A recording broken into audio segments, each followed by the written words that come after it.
I'm back. I had a hunch that you wanted a conversation, too.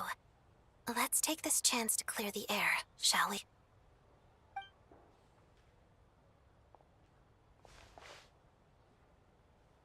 I just had a simple question for you, really. Rosaline, in her final moments, did she have any last words or anything?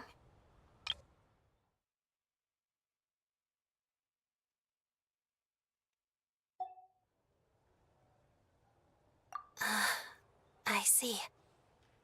Well, that was all. I have no other questions. No. She was utterly ruthless in pursuing her goals. That kind of person should be hard to miss. And yet, even though I never approved of her methods, and she was an abrasive person, the fact remains that I am indebted to her. Oh, she told you. I guess that makes sense. I think she and Rosaline were on pretty good terms. Yes. Rosaline wasn't the kind to gossip about this sort of thing. Not that it's any huge secret to me, though. When I was a child, I had to join the Fatui for the sake of my mother and me. I trained under Rosaline. It was extremely grueling, and it didn't exactly come naturally to me. All I could do was try to ignore the biting cold and practice, practice, practice. I was a newcomer who'd managed to make a good first impression on a harbinger.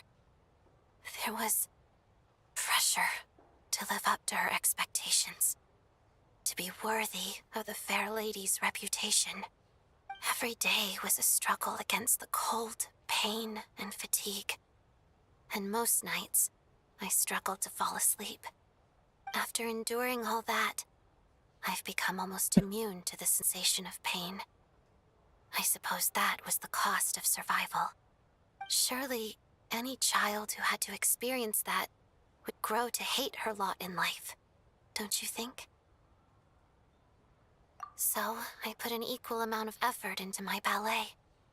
Because in my young mind, that was the only way to defy my fate. It was my way of telling her, the Fatui's demands and your expectations of me are not what I wish for. One day, I will leave. I think she probably blamed my poor performance in training on my passion for ballet.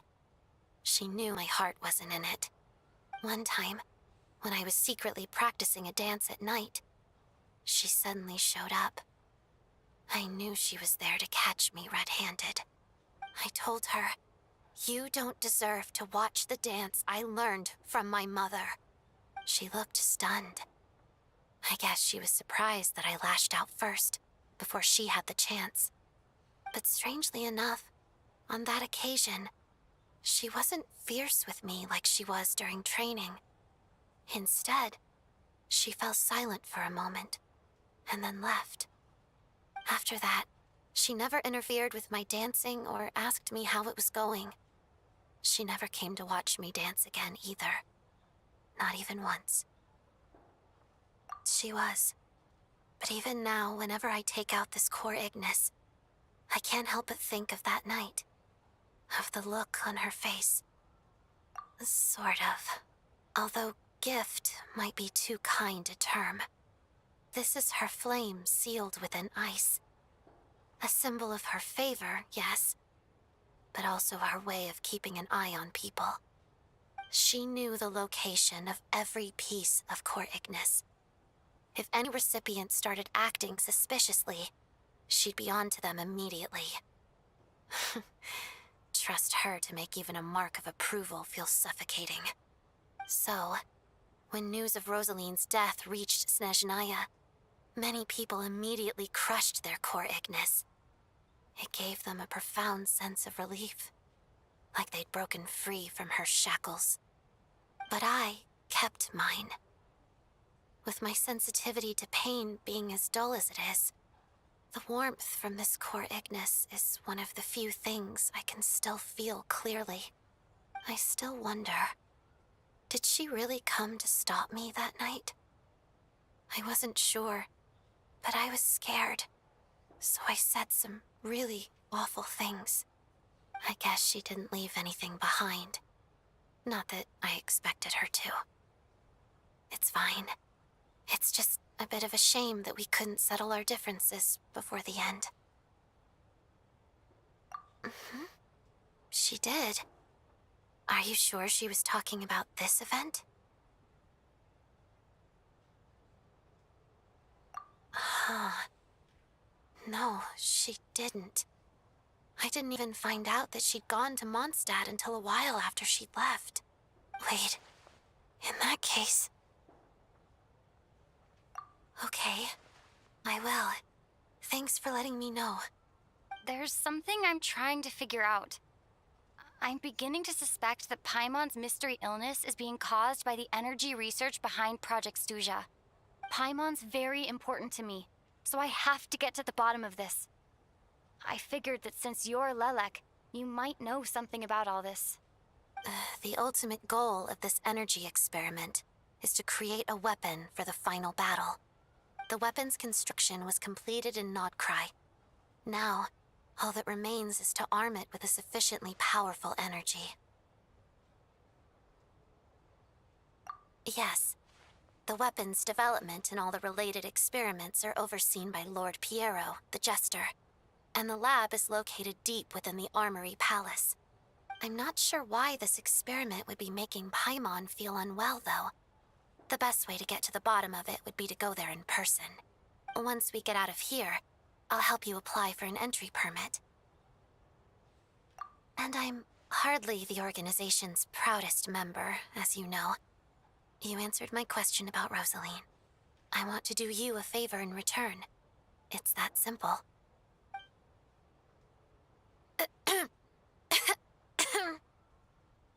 Huh? What's wrong? Are you not feeling well? You two seem to be hitting it off. I thought you were sleeping. Of course I was. In the military, one learns to fall asleep quickly, even in the most inhospitable environments. It's vital to staying alert and energized. Why? Is something wrong? Even if he was awake, he can't have overheard us, right? Well, thank you both for keeping watch. Traveler, I'll take over for now. It's your turn to get some sleep. Sure.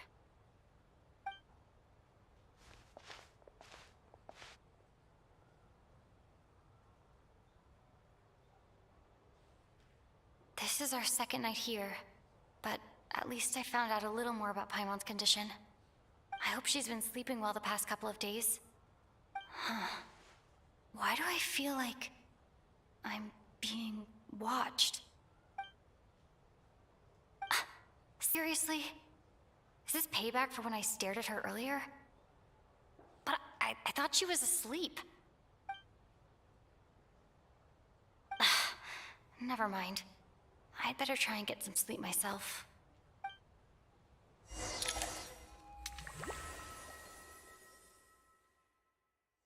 Here we go again. Who's gonna die? Here I am. Hey, what are you spacing out for? Are you reaching your limit too? How long have we been walking for? Do you remember? Time's lost all meaning. Ever since we noticed that thing above our heads. What was it called again? A star key? Or key star? Anyway, the person who named it was swallowed by the black mist. Whatever it's called, ever since we noticed it, we've been walking up and up, hoping that as long as we reach it, we can find a way out of this place. But it seems like no matter how far we walk, we never get any closer. Well, we've come this far. You never know. Maybe we're almost there? Come on, enough moping. Let's go. The black mist is catching up. Wait, does this mean that Mitya is also technically dead?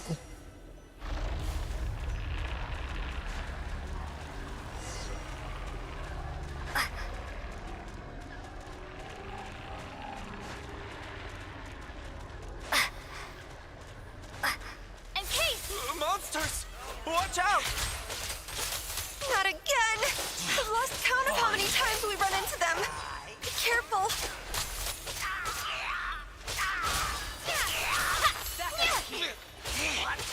Cryostorm!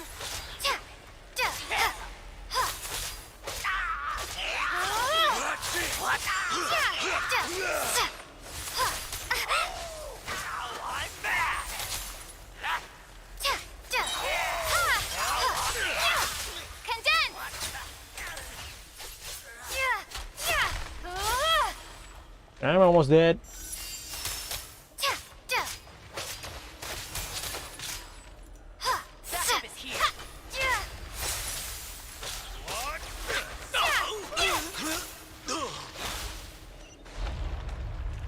Come on, guys, come on. Now what?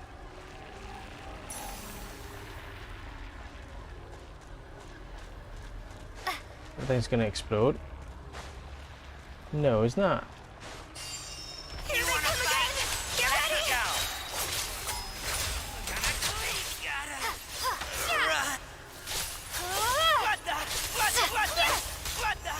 What the? What the? Okay. Come on, let's go. Come on, come on. Monsters ahead of us. The black mist behind us. It feels like there's no escape. Run faster. Learned. Are you hurt, Coolish? No, I'm fine. It's just... suddenly I don't want to walk any further. I get you. In fact, I reached my limit a long time ago. Sometimes it feels like there's hope where there shouldn't be. Yeah. The hope that the star gives us is the only thing keeping us going. But I'm not sure it's real at all. It may just be a collective illusion. Otherwise, why would it always be out of reach? We know you mean well, but you're only saying that to try and encourage us to keep going, aren't you? Thank you, friend. But enough is enough. Please don't give me any more false hope. Hope is poison in this place. You're going to continue, aren't you? I admire that. I've given up, but I wish you the best. May there come a day that you catch up to the star and leave this godforsaken place. Damn. So, does this mean Mitya also technically died? What's going on? Well, there's a star. It's not an illusion. We really are getting closer to the star. Oh, it's Outta. Congratulations. You're the first person to make it here.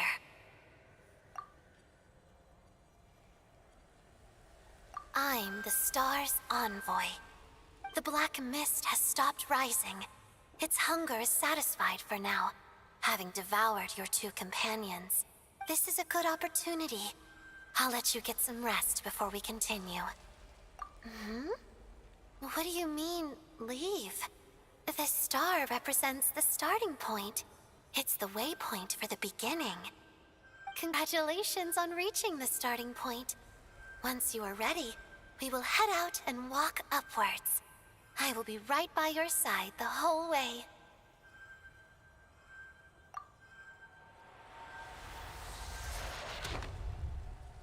Huh? What's wrong?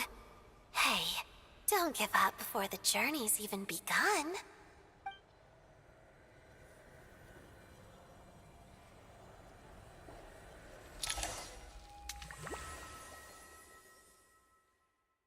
What is this? Like, what does it mean? What is this? Rampana! What does this all mean? Is that Vodyanitsa's voice? What happened? Coolish, wake up! Please wake up!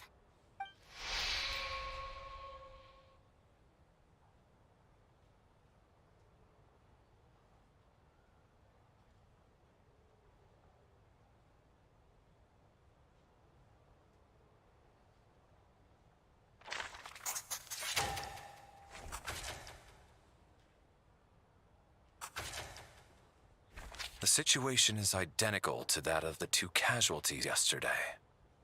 We cannot ascertain the cause of death. At least there are some elements that we can rule Oh, out this he's time. still They alive. slept on the stage with everyone else. So I suppose the surrounding environment can't be a relevant variable. Rampana. Coolish. Weren't some of us keeping watch last night? 3 of us, in fact. How could you not notice something was wrong? I'm as confused as you are. Certainly nothing unusual happened on my watch. Likewise, and from what I've observed so far, both Miss Odette and the Traveler can be trusted. To be honest, I didn't get a wink of sleep last night. I couldn't help but think I was the target, so I just laid there with my eyes closed. I heard the Traveler and Lelik chatting, but otherwise I don't recall hearing any commotion during the night. Me too. I didn't want to wake everyone up, so I was concentrating hard, trying not to cough. I hardly slept at all. If anything had happened, I'm sure I would have noticed. Then, what could possibly be causing this? Once was bad enough. I can't believe it happened again. I worked closely with Rampana and Coolish for so long. I never imagined that one day they'd... And on this stage of all places... Vodyanitsa. 4 victims in just 2 days, and we still don't have a single lead. I need to get to the bottom of this as soon as possible. And above all, keep Tonya safe. I'd never be able to look Child in the eye again otherwise. Still snowing? Yes, I just checked. Still no sign of anyone outside either. So we only have ourselves to rely on. If you ask me, this killer can clearly strike whenever they please. The Night Watch was a useless endeavor from the start. Lelik must be an expert in poisoning. Clearly she used some poison that can't be detected on the corpse. Here we go again. Listen, I was already thinking to myself last night, was Lelik's reason for revealing her identity the real story? Well, now I have my answer. It most certainly was not. She's been playing us for fools. You get off on this, don't you? Revealing your identity, only to carry on with your killing spree? That's a hideous thought. One that only a hideous mind like yours could dream up. How dare you! That's enough! Yesterday, you named Lelik as a suspect because the victims were both wealthy merchants. Lelik might have had a motive then, but today's victims were just ordinary people. Not to mention that they were colleagues of Odette and mine. What reason would she have to murder them? Let me guess. Just to scare you? Who knows? Maybe you don't know her as well as you think. I implore you all to ask yourselves, how many people are there really in this world that have what it takes to kill another person? Not many, I'd wager. Lelik is well known to be a ruthless operator, and now she has revealed her identity. How could it be any more obvious? Everything you've said so far is still just conjecture, which doesn't constitute a concrete lead. You need to back up your claims with some evidence. How can you defend her, officer? What did she say to you while you were on night watch? Maybe I shouldn't be so surprised. You military types are always colluding with criminals to target the rich. All so you can get your grubby paws on our hard-earned fortunes, then tell us to fall in line. The Fatui, the Druzhna, and the Rokot. Thugs, the lot of you. Don't you dare. Sir, but you were the one who told us not to stop other people from expressing their opinions yesterday. 4 people have already died. Only yesterday I was chatting with Mr. Coolish. Then we woke up in the morning and he's... Turning against one another is the last thing we should be doing right now. Little girl. Even if Mr. Chuganov is a puffed-up, pig-headed windbag who doesn't have a clue what he's talking about, he's still one of the victims here, isn't he?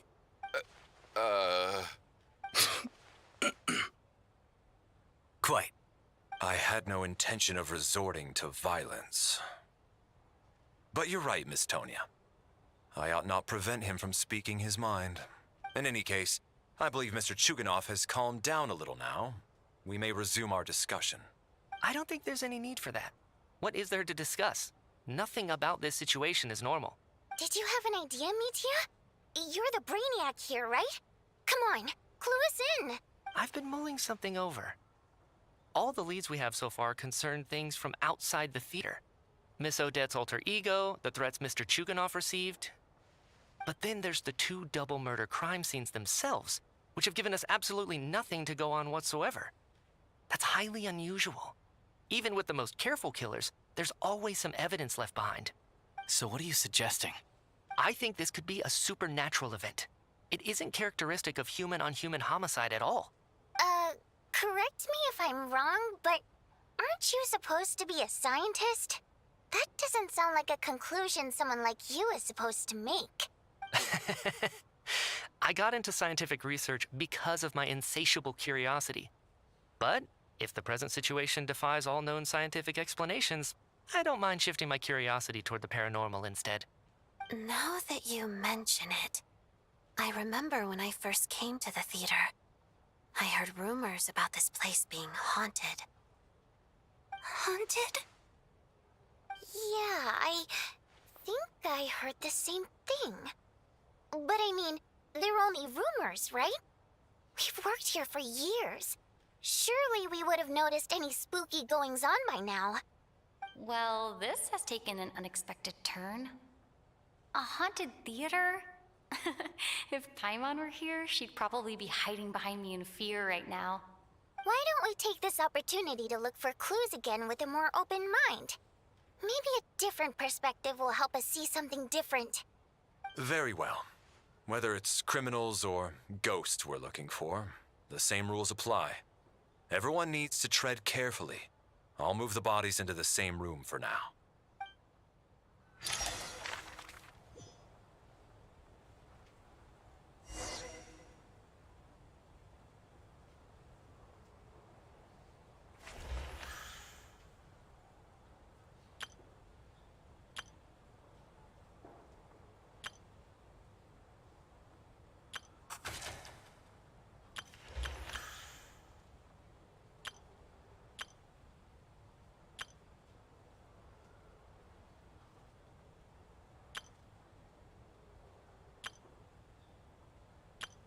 Well, there's nothing else.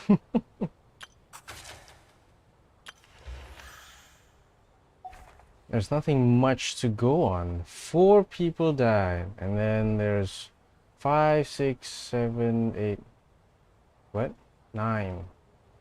9 people left.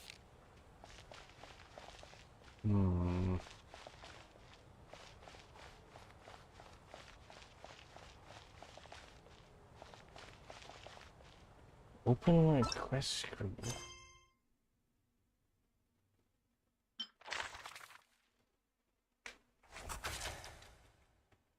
Seized during the night.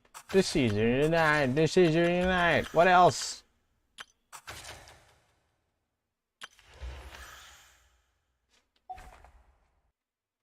What else is there? Like, there's nothing else.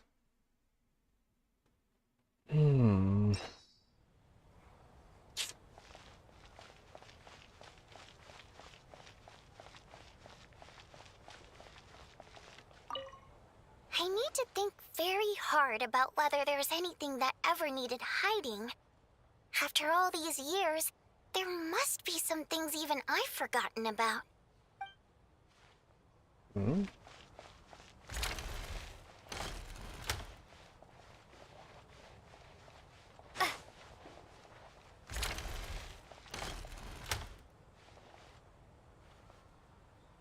Valeri, come take a look at this. You too, Traveler. Some sort of notebook. What is it for? It's the on-duty logbook for the theater. Coolish was the main person to use it. He mostly used it to record any unusual incidents during a show, audience numbers, exit times, and so on. Yes, he'd always have this logbook with him when he checked tickets at the entrance. This should confirm a lot of key details about the recent show. So, you find anything unusual? Yes. The number of people. I've checked and double-checked, but the numbers just don't match what's recorded in the logbook. Apparently, we have an extra person among us. Are we certain that logbook is accurate? Could someone have sneaked in without buying a ticket or something? Unlikely. Coolish took his duties very seriously. I've rarely seen any errors in his work. Not to mention that this was a dress rehearsal, meaning smaller audience numbers and tighter ticket restrictions than usual. Everything would have been well within his control. We no longer have our tickets with us, do we? They got collected on entry. I assume there's no way we can check them again. Unfortunately not. The theater recycles tickets. Once people are in the door, they don't tend to leave until the show ends, so we collect the tickets at the point of entry. Still, I'm inclined to believe that this discrepancy in the head count is significant somehow. Did an extra person just materialize out of thin air?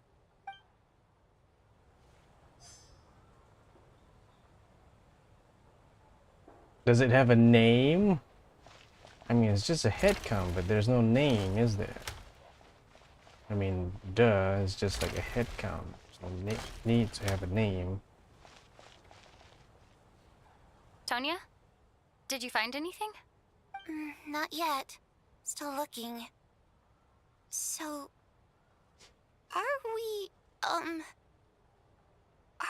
supposed to be looking for something paranormal? I think I'd prefer teaming up with you than looking around on my own. This looks like somebody's notebook. Shall we read it together?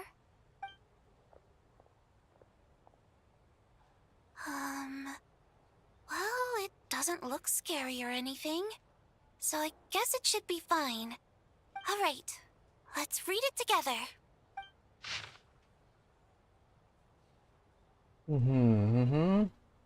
You once told me I would understand someday, but even now I still don't.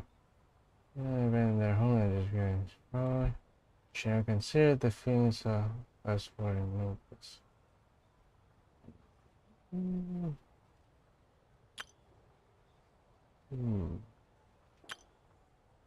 I think this is Vodyanitsa's diary. Huh. This has to be Vodyanitsa's writing, surely. Maybe it's a little rude for us to peek at this. I feel like I just read someone's secret diary by accident. It sounds like she's writing this for her parents, right? I don't understand. Why put this stuff in a notebook instead of mailing it in a letter? Because her water imp parents belonged to the aristocracy, who were driven out of Snezhnaya by the Tsaritsa long ago. And now they live somewhere new, where the postman can't get to. We're sorry. It's fine. My fault for not storing it properly. I can't leave things lying around and expect them to get ignored when everyone's scouring the place for clues. All right, give me my notebook back. I'll take over the investigation in this room.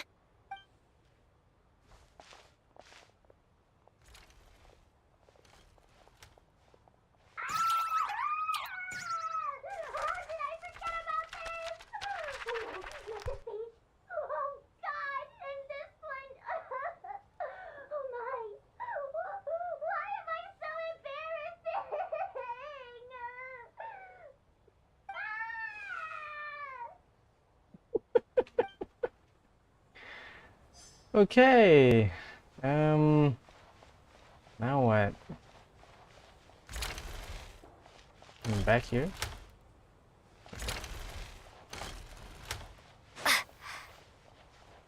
Lower.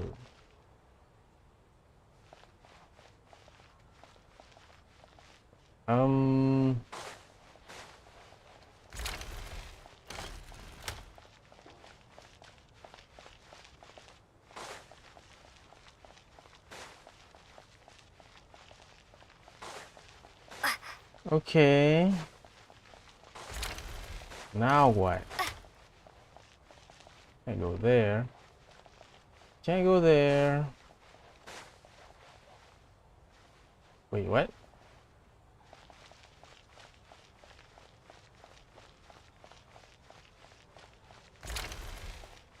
Is this even here to begin with? Ah, traveler. Since you're here, come take a look at this. Alosha found it. We're both curious to hear your perspective. It appears to be well, an investigation report. And the focus of the investigation was the rumors of haunting we heard about earlier.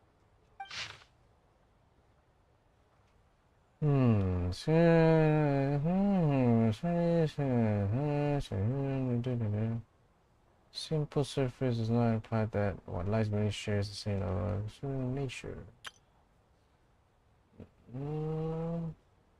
Okay. We're ensure that the connection between the theater area and the ley lines have been obstructed. It's not completely severed still. Certain souls unwilling to return to land within the theater are incapable of influencing the physical world, only under extremely rare circumstances. When but for me, there's here covering their image. Why? It's so truthfully is very consulting sources. Maybe the existence of angel civilization as patient. There is too little for An investigation report, huh? Looks quite old. Huh. This person's name looks to be of Sumeru origin to me. Was the investigator from Sumeru? The theater manager must have hired an investigator once specifically to look into this issue. But it doesn't look like anyone ever looked at the report. Presumably, the manager wanted to know if the supposed haunting was dangerous, while also being fearful of word getting out in case it affected the theater's business. Anyway, the bottom line is, the haunting is actually real after all. It's caused by an obstruction in the ley lines. Is there any chance this is the key to finally making some progress with the murder cases? Ley line problems are pretty unexceptional to me by this point. And while it certainly offers an explanation for the ghosts, it's hard to imagine what connection it could have to these two murder cases. Some of the language that appears at the very end of the report caught my eye. Angel civilization, ley line renovation? My area of research doesn't touch on any of that, so it's completely outside of my wheelhouse. Huh? A piece of paper just fell out from the report. It landed right by your feet.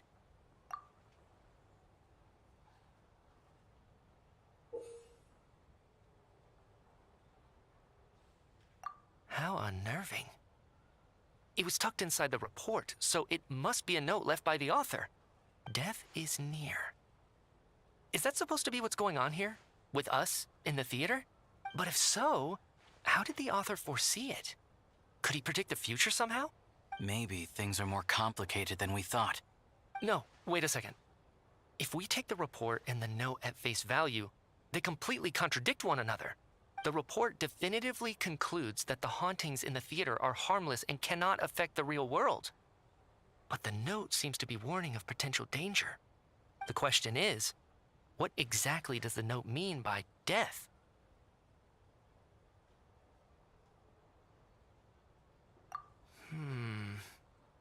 The various ways we could interpret this keyword lead in completely different directions. Let's pause our analysis here for now. I think we need more information. Death is near. Yes, pretty near. If we take all this together, it's not impossible, is it? If anything, it's the natural conclusion. Oh, I beg to differ. This sounds to me like a product of a researcher's vivid imagination. And perhaps it's because I'm still viewing this through the lens of a typical murder investigation. But still, I'm struggling to be persuaded by your theory. Does it really sound that far-fetched? All right, well, let's treat that as speculation for now. I do agree with what you've said, so let's go with your idea for now. Good. Okay, now that we finally have some meaningful leads, I think it's time to reconvene. Let's get the others.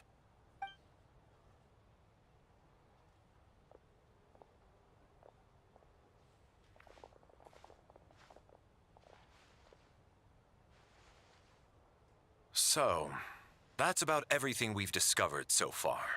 I'll share my theory first. Based on what we've learned from the logbook, I believe the extra person among us is most likely the killer. If the killer had simply bought a ticket, it would have greatly increased the risk of their identity being exposed. I expect he or she either hid in the theater ahead of time, or found a way to slip past the ticket inspection. They then blended in with the group and waited for an opportunity to strike. What about the note found in the investigation report? Any thoughts on how that fits in? The killer may have simply planted it there as some sort of sick joke. I've seen my fair share of psychopathic killers. They love playing cryptic mind games. So, it has nothing to do with the haunting of the theater after all. This theory makes sense to me. If we have an audience member unaccounted for, chances are they didn't come here to watch the show. Could it really be that simple? So, in other words, all we have to do is find out who got in here without a ticket, and all our problems will be solved? Then let me make one thing clear.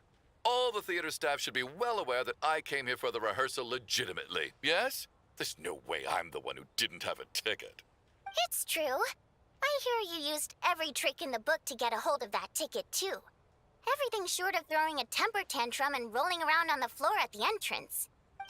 I most certainly did not degrade myself in such a way.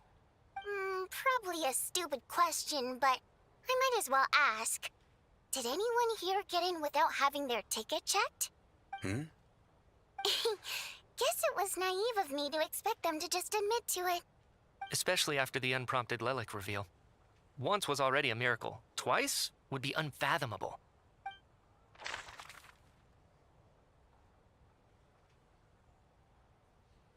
We have to choose? I mean, Tonya has a ticket. We have a ticket.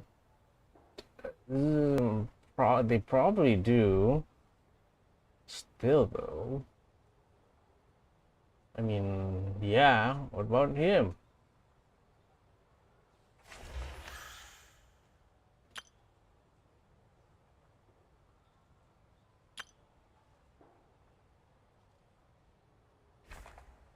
I don't believe any of us here knew Shram before all this.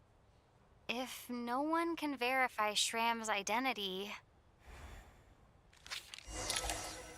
Mr. Shram, did you really go through the ticket inspection to get in here? Huh? Me? Why am I being singled out, my friend? Do I seem that suspicious? It's not that you stand out as suspicious, more that everyone else has been ruled out as trustworthy. Okay.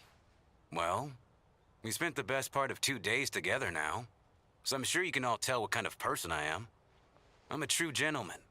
I never dream of doing something like sneaking to the theater without a ticket. Yeah, I have no doubt that you're a good person.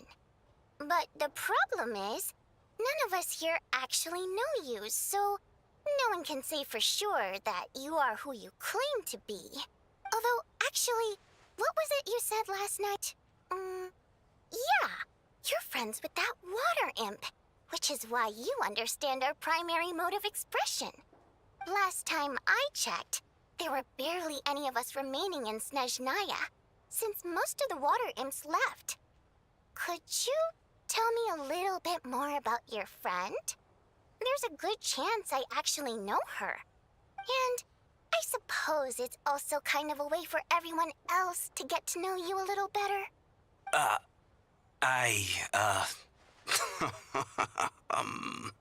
Good grief. Are you blushing? Pull yourself together, man. Stop giggling like a teenage boy. It's revolting.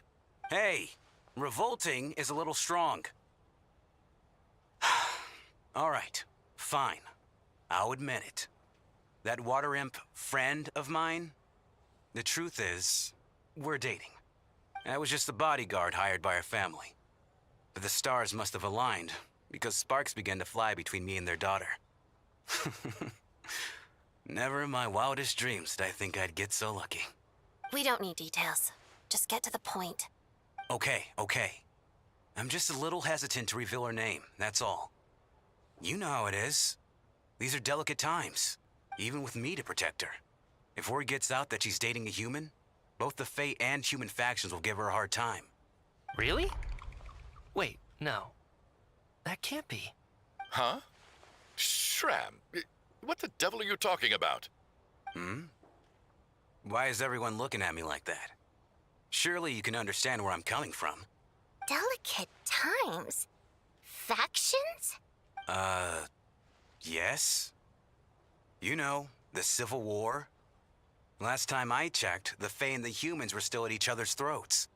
If I'm not mistaken, the last significant civil war in Snezhnayan history was over 400 years ago, when Her Majesty the Tsaritsa had just taken the throne and was consolidating her reign. What do you mean, 400 years ago? What's going on here? All right, Mr. Mitya, you win this round. As far-fetched as it is, it appears that your theory may be correct. I'm just as amazed as you are. I didn't even believe it myself, to be honest. Is someone going to explain what's going on here? From the look on your face, you figured it out too, haven't you, Traveler?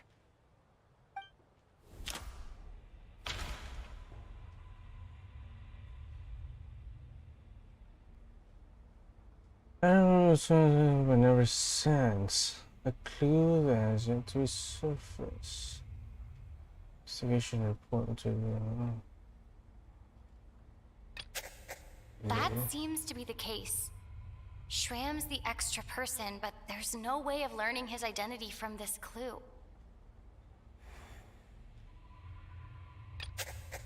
Vodyanitsa's private letter touches upon the history of the Water Imp aristocracy's exile, but reveals nothing about Shram's identity. No. The truth lies within the clues we've already discovered. The theater's ley lines have been modified to block souls within its grounds from returning to them. Some souls can even wander this place forever. Mr. Shram's statement proves he's from hundreds of years ago. And according to the investigation report on the theater hauntings, Mr. Shram is very likely a lost soul wandering the theater.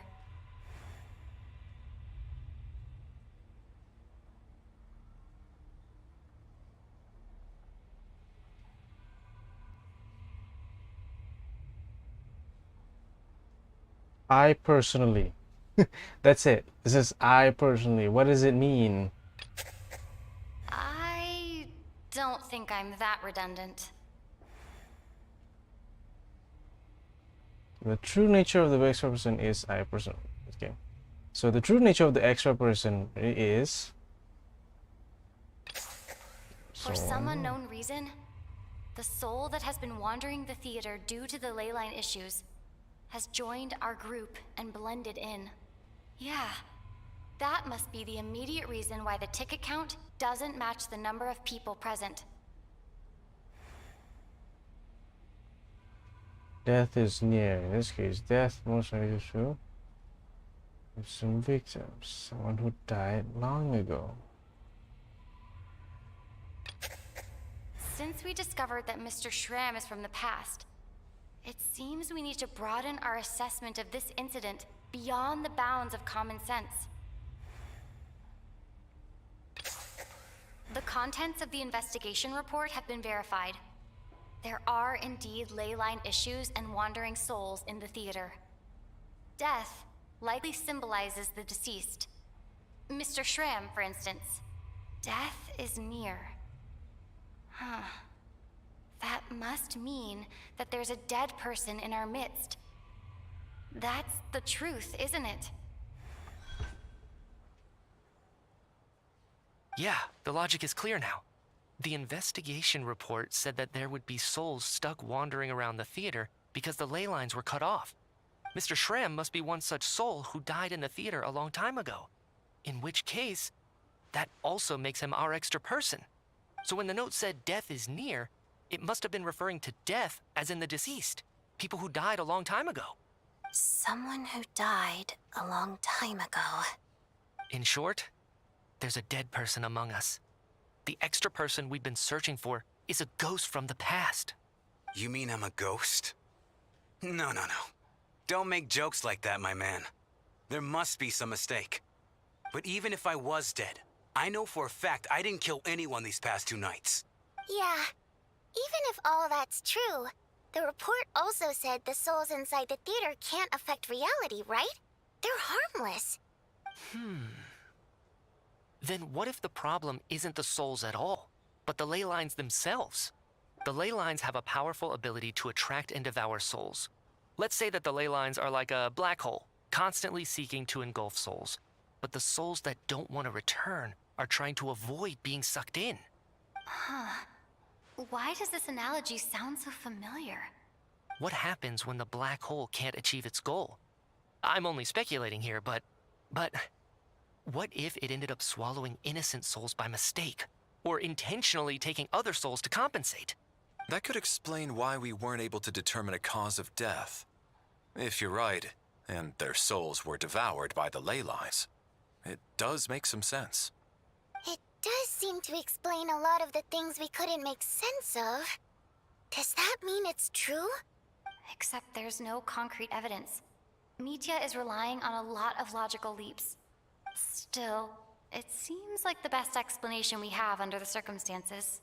All right, so how could Shram not know that he's dead? Seems a little unlikely that he hasn't noticed anything unusual even after several days interacting with us. On the contrary, it's perfectly normal for a soul to wander the theater for centuries without questioning their existence or reason for being there. It's simply what's natural for them.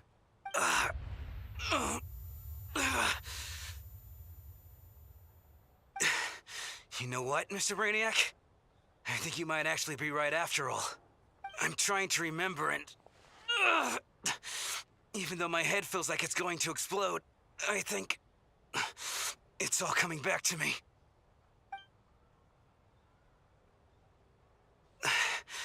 I was the one who didn't want to remember my own death, so I forced myself to forget. Well, I'm sure those are painful memories. My lady and I snuck out to go on a date one day. We bought tickets for the theater. It wasn't really my thing, but I was just happy to be together. All of a sudden, a group of people burst into the theater, shouting for all the water imps to get out, performers and audience members included. It was clear the conflict between humans and Fae had reached a boiling point. This time, the extremists were even coming after the water imps who had nothing to do with the war. I thought I could pull one over on them. So I took off my jacket, draped it over my lady, and tried to sneak out amid the chaos.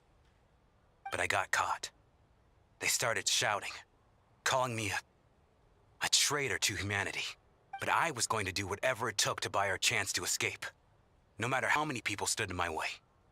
I had to, both as their bodyguard and out of love. It's all right, friend. You can stop there if you want. You don't need to dig all that up again. It's just... even now, I'm still struggling to accept the truth. How could I be dead? I'm sorry, everyone. If I'd known I was a dead man walking, I wouldn't have dragged you down with me. If I'm the cause of all this death, then punish me however you see fit. But, Mr. Shroom... No. I refuse to be a burden. I know what I have to do. You said I've been wandering the theater for centuries, right? I guess it's high time I got a breath of fresh air. Out there, I mean. I'll leave this place and take all this death with me. go out on my own terms. Mr. Schramm, I'm sure we can figure out a different course of action. My good sir, we both know I'm not supposed to be here.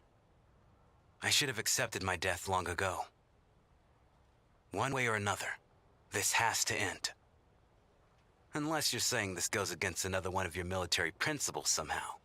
No, I'm speaking on a personal level this time. Let it go, man. Oh, wait. One last thing. Miss Wateramp. My lover. Her name was Litia. Litia Ozarova. Do you know what happened to her? Ozarova. Oh, Auntie Ozarova. That's what we all called her. I remember her as a very kind elder. She had a bunch of kids, too. I'm so glad she survived. And she had lots of kids? Good. That's good. I could hardly expect her to stay single just because of what happened to me, right? As long as she went on to be happy, that's all that matters.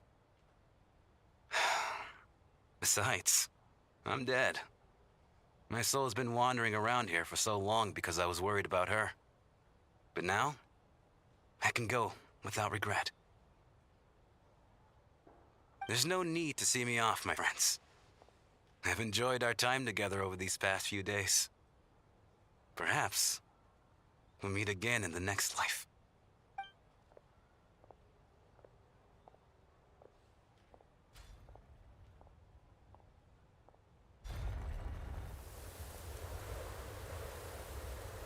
Take care, my man. I knew Mr. Schramm was already dead, but I still feel so sad. Death is cruel, no matter how we might try to make sense of it. So, was the conflict between Fae and humans really that bad back then? I was only little, so I don't remember much. It's terrible to think that so many innocent people had their lives turned upside down. Even the historical records about that time period don't say much about it. All people know is that the Tsaritsa founded the Fatui, drove out most of the Fae aristocracy without explanation, then used her terrifying power to suppress the humans. It seems to me like the Tsaritsa chose to make herself the enemy. She downplayed the conflict, directing whatever animosity both sides had for each other at herself instead. That's also why, despite how brutal the conflict was at the time, there hasn't been much lingering tension between humans and Fae since. Things have been fairly harmonious for the past few centuries. So, the Tsaritsa banished the Fae to protect the Fae living in the city? She offered herself up to be hated in exchange for peace. Maybe it's not quite as bad as it sounds. I don't think Her Majesty is too concerned if mortals hate her or not. And besides, there are very few who truly do. All this time, I had no idea. All right. If Mitia's theory is correct, then I think we can consider this matter settled. Let's all take a break. Ugh, if only this blasted storm wasn't still raging on. Right. Now what? What's gonna happen next? I really have no idea. Open your quest screen or inventory to examine that picture for a possible result. What else is there to look at? There's nothing much else to look at. Like...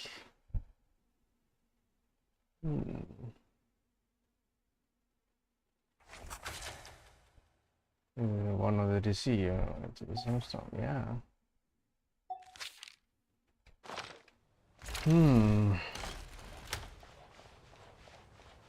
Also, like, what? This thing, I didn't even recognize that there was even a walkway, like, what the hell? My God.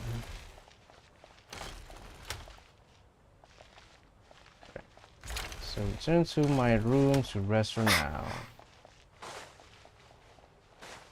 there like another room that I don't know about? Huh?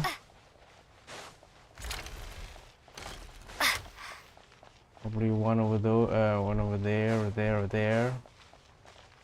Didn't even realize that there's like a lot of rooms. Thought it was just, I know it's a big theater, but didn't recognize it would be this big.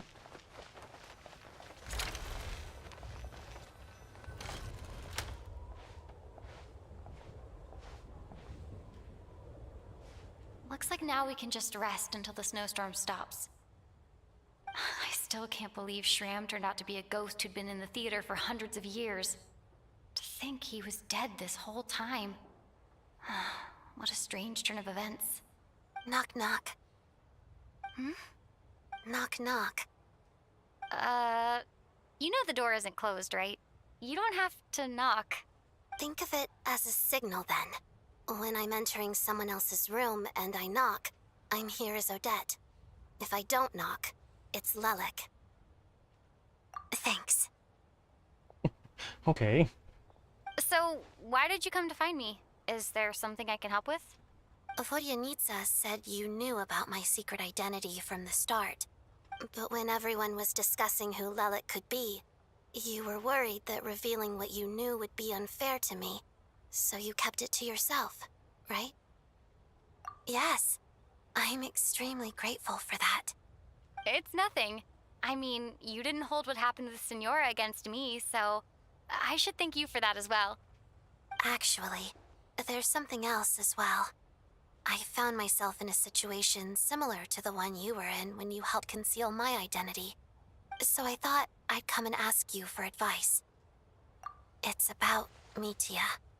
Before all of this, the last time I saw him, he was dead.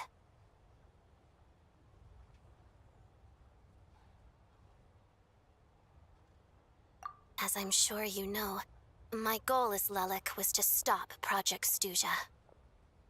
Well, when I found out the tech lead for the experiment behind Project Stuja was Mitya, I immediately started planning to track him down and threaten him to back out. I often saw him around the theater, but I soon concluded that making my move there would risk exposing my identity.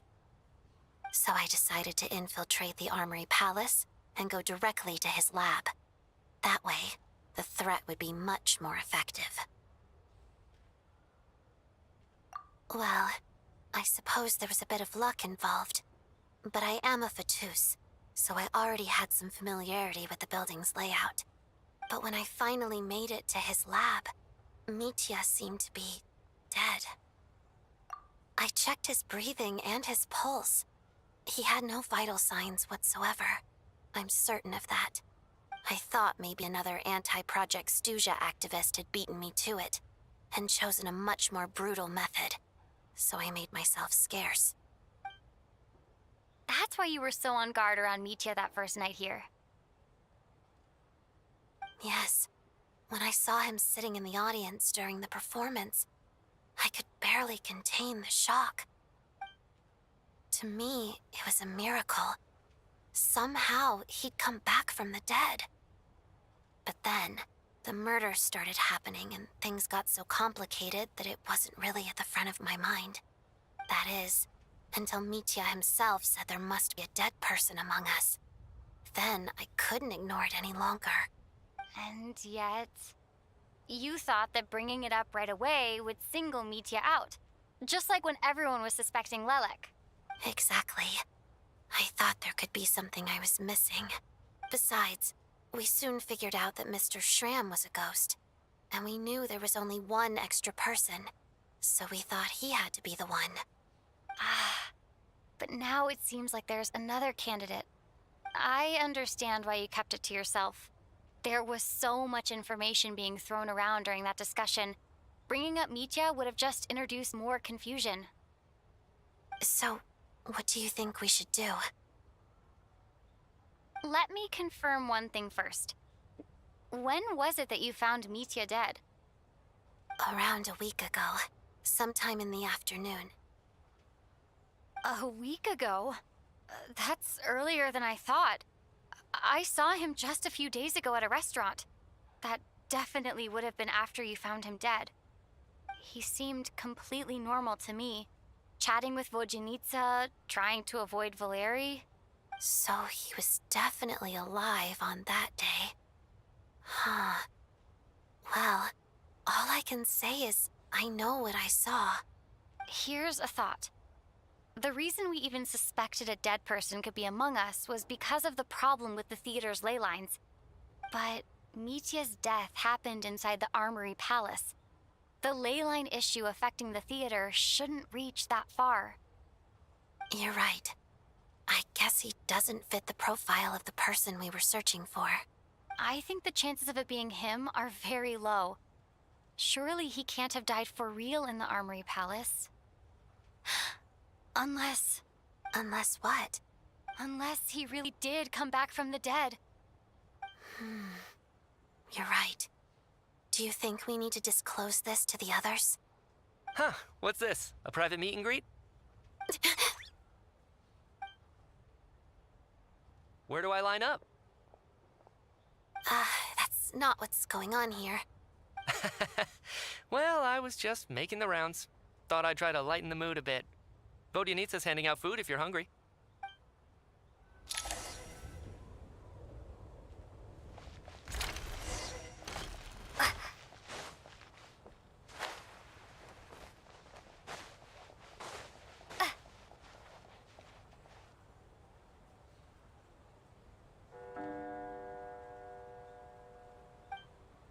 What is going on with this storm? Could it be connected to that monster that just arrived in Snezhnaya? I almost hope it is. Her Majesty the Tsaritsa left to vanquish that beast herself. We just need to wait for her triumphant return. Do you think people still feel the cold after they die? I'm wondering about Shram. Oh, maybe we should have given him a coat before he went out there. Death itself is cold, isn't it? I'm sure the storm will embrace him. Well, I hope he has a safe journey. I'm going to miss him, I think. It's not like we can blame him for Rampana and Kulish's deaths. Thinking back on it, we barely made it out alive ourselves. Once we get out of here, how are we going to explain what happened to their families?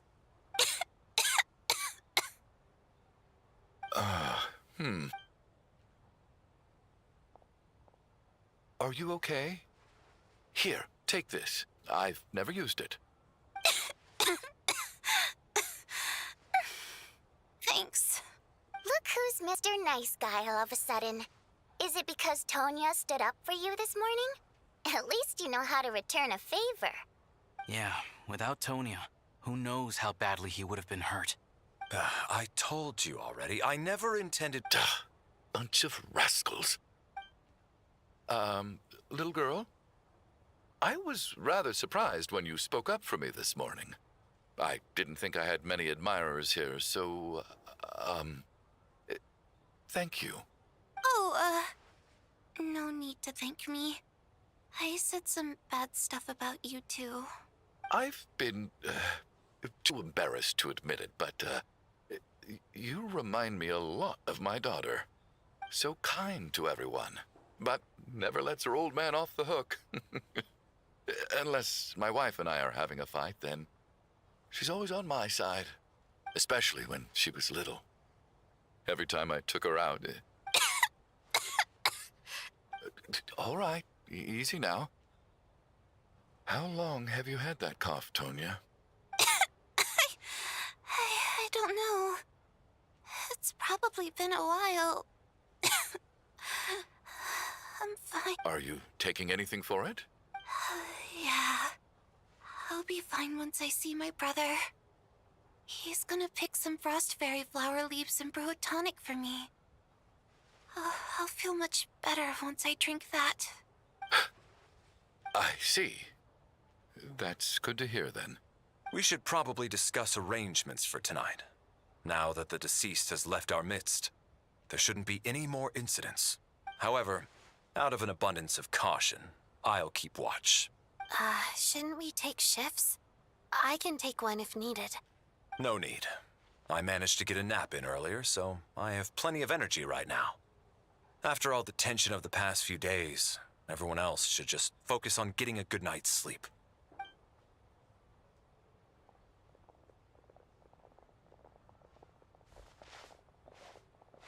What a long day. This whole situation turned out to be way more complicated than I expected. But Valeri's right. I should just try to calm down and get some rest. The last thing I want is to give myself nightmares. Well, you kind of jinx yourself, because there's gonna be another one right now. And I do wonder what's gonna happen. She's awake. She's awake! Get over here, you big lug, and take a look! If you must call me something, call me Mr. Door. The Black Mist is coming. You need to go. Are you all right? Can you walk? We just got attacked by monsters on our way up. That Mr. Door fellow protected us. He just seemed to come out of nowhere. Not much of a talker, but when it comes to taking down monsters, that man doesn't hold back. Curses!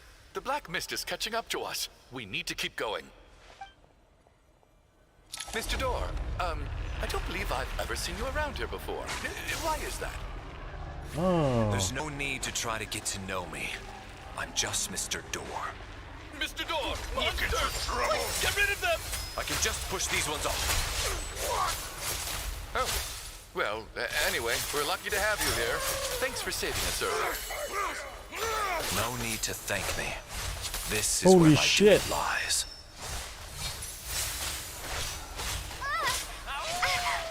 What the hell?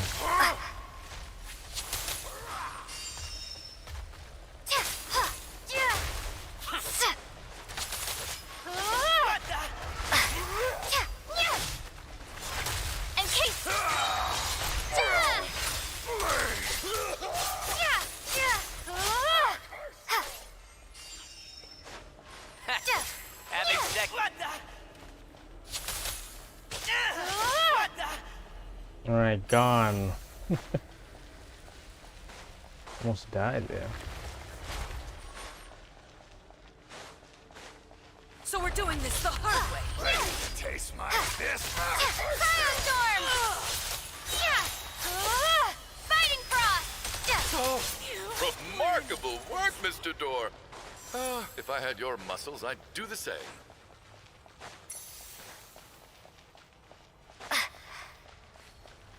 Are none of these doors the one you're looking for? No.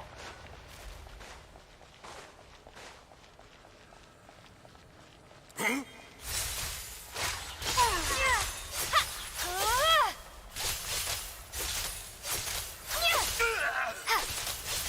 no closer. By my command. How about? Oh, goodness me. Condense and crystallize. Impossible.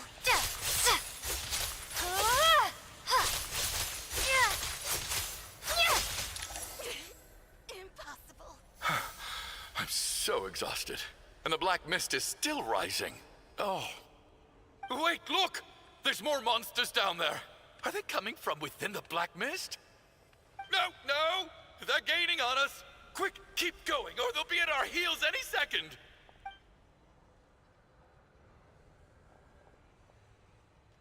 Mr. Door, what are you doing? We need to get out of here. They're coming! Found it. This is my door. What? You mean you're going to stay here? I am a door. This is where my duty lies. No! You saved us. We can't leave you behind. You must keep going. A door can only keep things out for so long. You must make haste. But... Oh, you're right. Let's go. We can't let Mr. Door's sacrifice be in vain. So he's gonna die? Technically? The black mist isn't Figuratively? moving anymore. Looks like both the monsters and Mr. Door are gone. I didn't just imagine all that, did I? Surely I wasn't so scared out of my mind that I hallucinated a door as a human being. Oh, okay, good. There's no way we both hallucinated the same thing. Hmm? Getting sleepy? Well, looks like we're safe for now. Go ahead. Let's get some rest. So Valerie's gonna die. Is that what they're saying?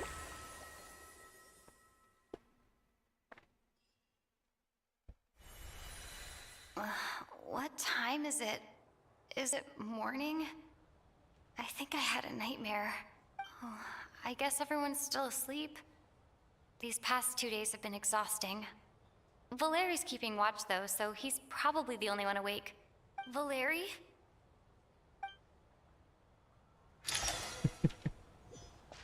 It's like a jump scare at this point, because we know, like...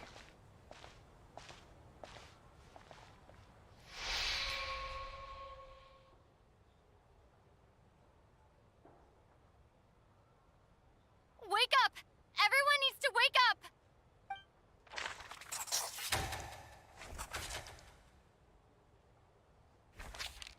Just like the last 2 nights. No clear cause of death. I've been a real thorn in your side, haven't I, Mr. Valeri? Now you can rest in peace. He's a playable character, he'll come back. But for me, life will be all the duller for not having to run away from you, my friend. Playing cat and mouse again, huh? How's Tonya? Is she okay? I just checked on her, and it doesn't seem like anything serious. She's just exhausted from the past couple of days, and she's still recovering from her illness. We should let her sleep a bit longer. That means Valeri was the only one who died last night. If Valeri was awake and keeping watch, it would have been impossible to kill him without waking everyone else up. That much is certain. This is so frustrating. Why has nothing changed since yesterday? I thought we already dealt with the dead person causing all this. Actually, one thing has changed. There's only 1 victim this time, not 2. Does that mean...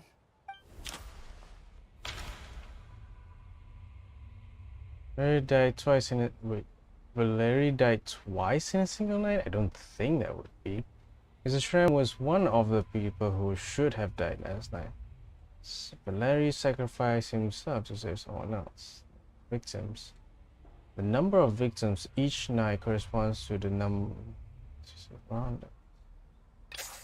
Yeah. After the deceased Shram left, there was 1 less victim last night. That more or less tracks. It's a reasonable conclusion, considering the only variable that changed. Oh, the number of people who die each night is equivalent to the number of dead among us. That's your theory, right? Exactly. We identified Mr. Shram, and the night after he left, the death toll dropped from 2 to 1. By that logic, there must be 1 more dead person left among us. Another one? But there was only 1 person unaccounted for in the ticket checks, right? The head count should match up now. Having an extra person was definitely a cause for alarm, but being 1 person short isn't nearly as unusual. Someone could have left in the middle of the show, or made it out before the storm hit. 1 more dead person among us. If Mitya's theory is right, then what Odette told me seems a lot more relevant. It's just, at the time, we had no reason to think there was more than 1 dead person. If only we'd taken it more seriously as a possibility, maybe this could have been avoided. I'm sorry. This is my fault. I had information that could have been helpful, but I held back. I should have brought it up right away. I'm partly to blame as well. I was too quick to dismiss Odette's concerns. What is this about? What have you 2 been getting up to behind my back? Sounds like there's some big news you've been keeping from the rest of us. Well, we're all ears.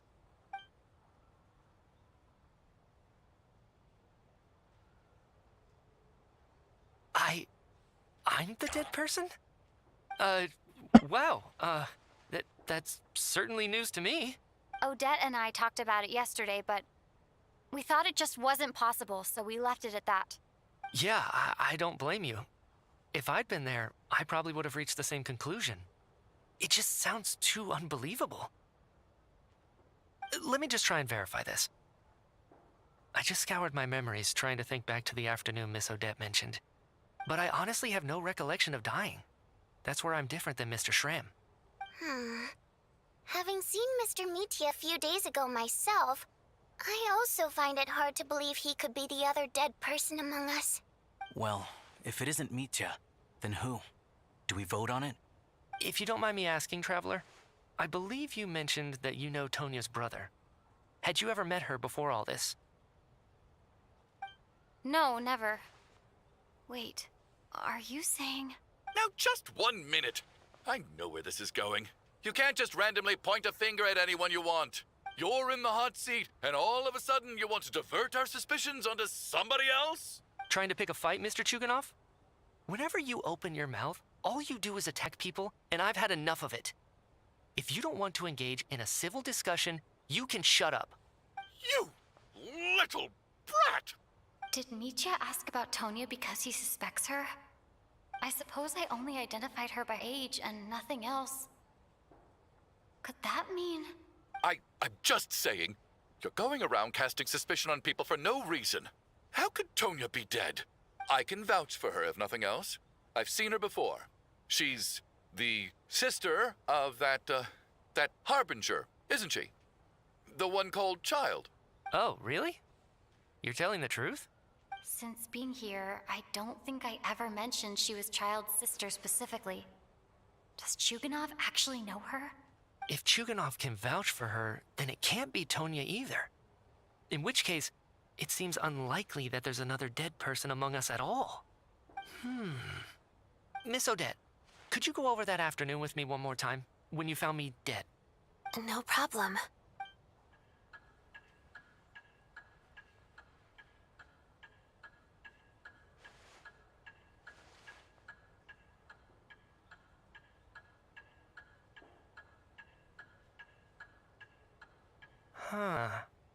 No matter how hard I try, I just can't remember anything about dying. But I do remember something else. Miss Vojanitsa, during our last meal together, I told you how some of the researchers were suffering from temporary memory loss. Do you remember that? Oh, yeah. You said it was hindering the progress of your experiments. You thought they were just under too much stress or something. Right. And even though I don't remember dying that day, I'm pretty sure I experienced something like amnesia. Some of my memories from that afternoon are missing. Are you suggesting you're missing the memory of your... Of course. How am I only just realizing this? Humans aren't necessarily aware of their own death. You mean being silently assassinated, or dying in your sleep? Situations like that? The researcher's amnesia. Suddenly it all makes sense. I must thank you, Odette. I think your perspective just helped me reach a breakthrough on a series of issues that have been troubling me for quite some time. All right. It's decided then. I'll be the one to leave today. Oh, leave? Hey, wait a minute. Aren't you rushing into this? What if you're wrong? You'll pay with your life. Come on, kid. Aren't you gonna fight for your life? This seems like a rash decision. I have other reasons beyond what's been discussed. In fact, thinking back, I remember during Miss Odette's performance, while I was sitting in the audience stalls, a brilliant new idea for my research popped into my mind. But then, my train of thought suddenly cut off. I can't remember it now at all, and I didn't take any notes. I guess that must be another instance of temporary amnesia. No. Hold on. I see where you're going with this. You're suggesting that each instance of temporary amnesia is a death, right? There's a glaringly obvious flaw in that idea, no? How can one person die so many times? I believe Miss Odette's account. During the period where my memory is blank, I must have been either dead or in a similar state. All it would take is for the same thing to happen in the theater, and I would come under the effect of the ley lines in this vicinity. This increases the likelihood of me being the deceased, does it not? But... There's no evidence to suggest that anyone other than me is a candidate for the deceased. So allow me, as a scientist, to treat this as an experiment. Please relax, everyone. I don't think things are as bad as they may seem. If I really am the deceased, then to leave the theater will be a relief for me. If, on the other hand, I'm still alive right now, well, Apparently you've all witnessed my resurrection recently anyway. Who's to say I won't return from the dead again this time? Mitya's right. This is the only thing we can try right now. I think he's deliberately downplaying the gravity of the situation, though. He probably doesn't want to burden everyone. What is a scientist if not someone who gambles on experiment after experiment in an attempt to obtain the truth? With this snowstorm, the ley line phenomenon, ghosts of the dead, and my amnesia, we've been paralyzed by not knowing and powerless to do anything about it. It's a terrible feeling. If I do get resurrected, you can be sure that I'll come back with the truth of all this. Just you wait.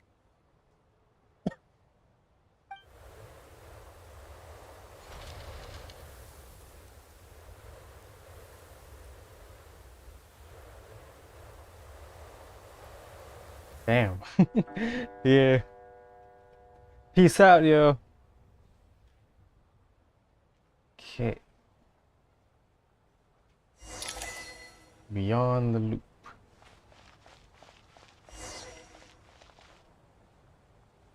Poor Mr. Mitya. I didn't even get to see him one last time. Maybe it's a good thing that you weren't there to see it. It was a hard thing to watch. I hate goodbyes. Why does it feel like everyone around me is slowly disappearing? Not just in here, I mean. In the outside world, too. Maybe it's the realization that, at the end of life, everyone has to face it alone. Come to think of it, the main reason we're still alive right now is pure luck. Each morning here, for every one of us, there's the chance that we might not wake up. You could take it a step further and say that the same is true outside, too. Who can never be 100% sure when they drift off to sleep that they'll open their eyes again in the morning? If I make it out of here, I'm going to cherish every moment that I'm awake and live without any regrets. Without regrets? I feel like a strange sense of anxiety has been quietly growing inside me over the last 2 days.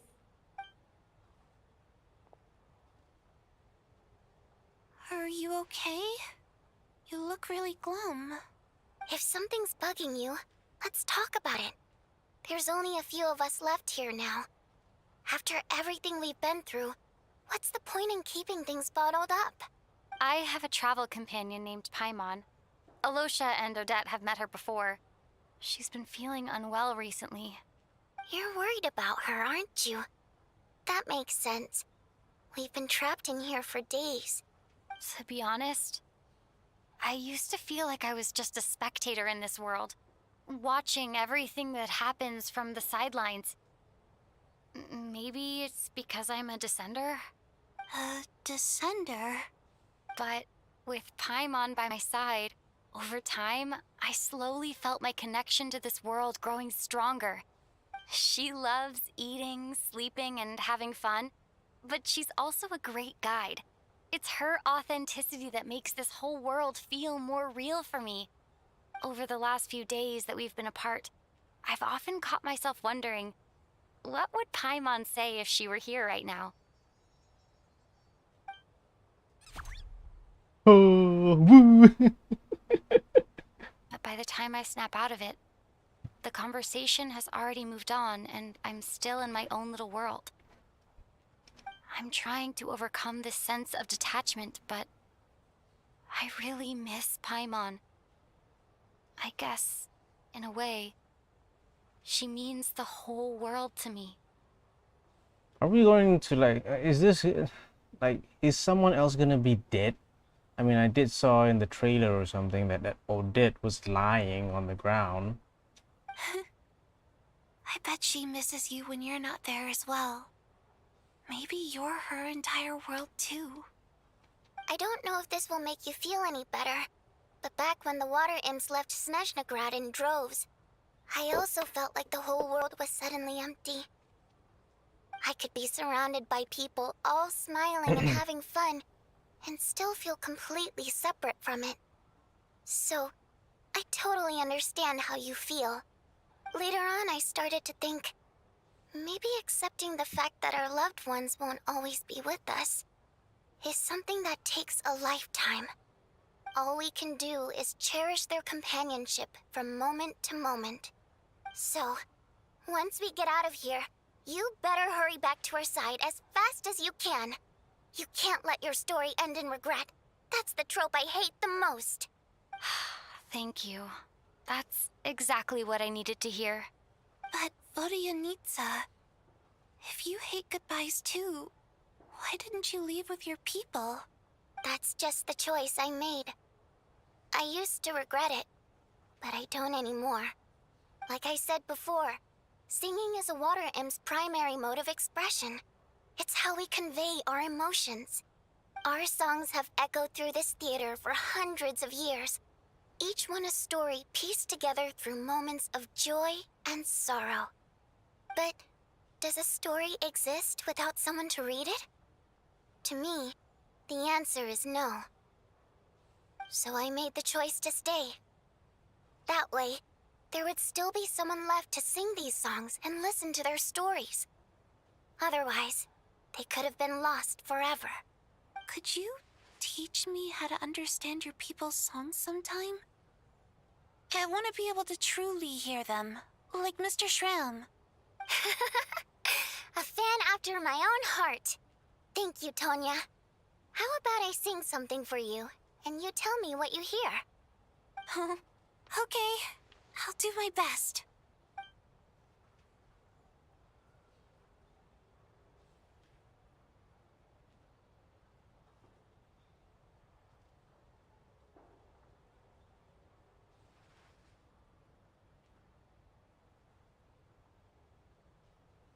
Okay.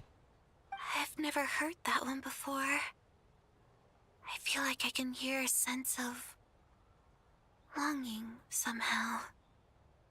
I wonder why that is. Color me impressed, Tonya. You're a keen listener. Most people can only tell if a song is happy or sad. I didn't think you'd be able to pick up on such specific details. So, what's the song about then? Come on, tell me. I've actually never performed this song in the theater before, because it has more of a ceremonial purpose for our people. It's not meant for the stage. It means something like, "May those we have lost watch over us, and follow this song back home in the night, so that we might be reunited once more." No wonder I could hear that sense of longing. You sing it for loved ones who have passed away. I hope it reaches them. It's getting late, Tonya, and you're not well. We should all turn in early. I suppose there's no reason to keep watch tonight. Okay, but, before I go to bed, could you sing that song a couple more times for me, Vodyanitsa? Of course. Anything for my #1 fan. I wish we can hear it as well. I don't get it. Why can't we hear it?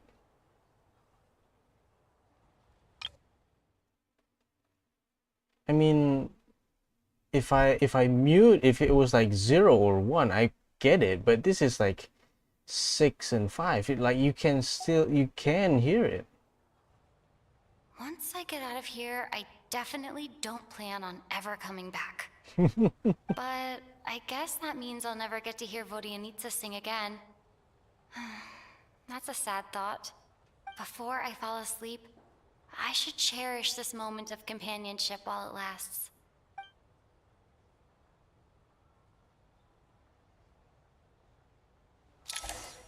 Okay, now what? Is Odette gonna die? Figuratively, what's gonna happen? Where am I? It's so dark in here, and I feel kind of dizzy. Am I alone? Who's that? What was that noise?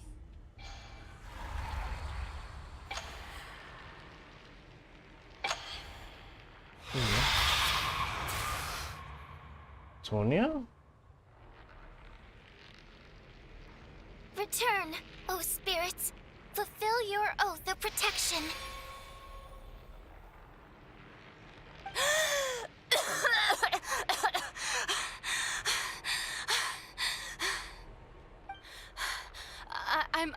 I'm alive?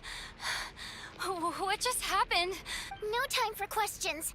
Quick, over here. Turn on the switch. We need to bring back the light.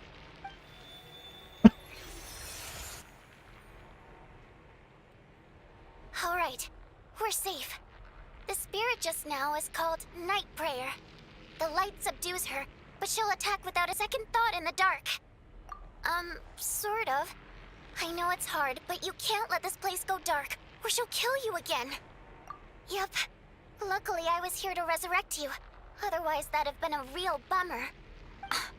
A bit more than a bummer, I'd say. Wait, so you have the ability to resurrect people? Sure I do. I'm your guardian spirit after all. I specialize in soul recall. Oh, it's nice to meet you, by the way. Oh, thanks. It's nice to meet you too. All right, there's no time to waste. The black mist is already catching up. We need to avoid it at Night Prayer at all costs. Come on, let's go. We need to reach the next switch before the place gets too dark. If we bring the light back, Night Prayer won't be able to get to us. Sweet, sweet light! It's back! Shh! It's Night Prayer. We need to move quick, but don't let her notice you. Ow! Look out!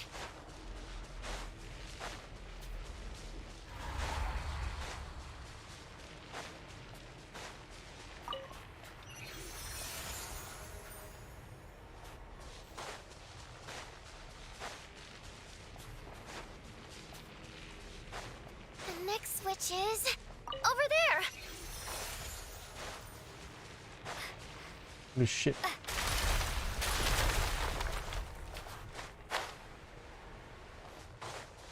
Is that a train?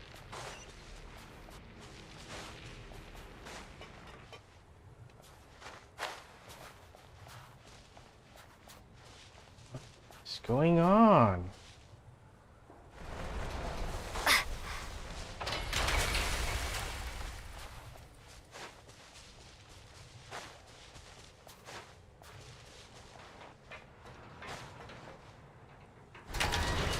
Holy shit.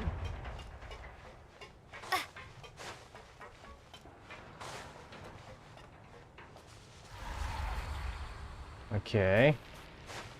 So now what? She's in there. The switch is just up ahead. Hurry!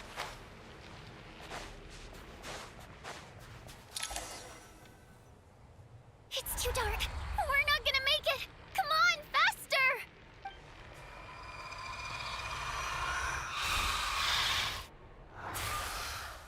Traveler! I won't let you die like this. Not on my watch.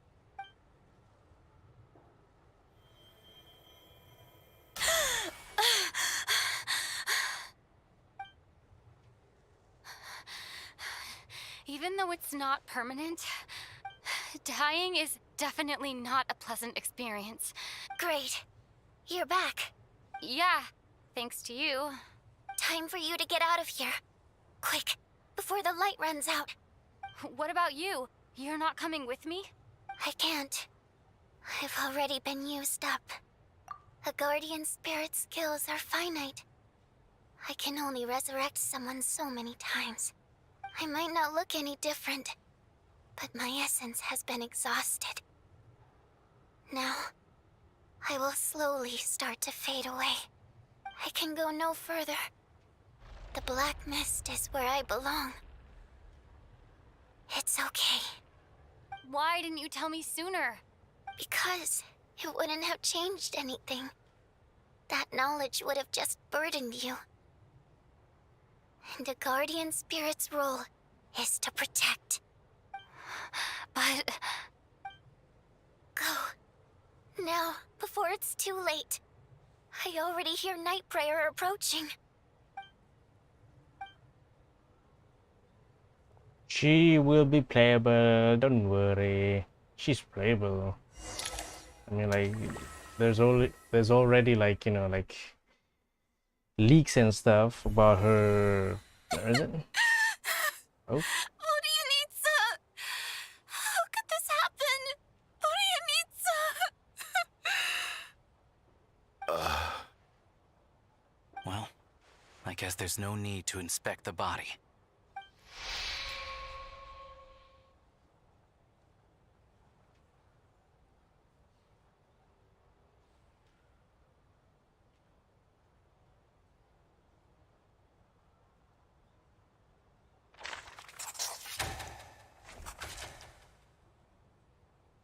This wasn't supposed to happen.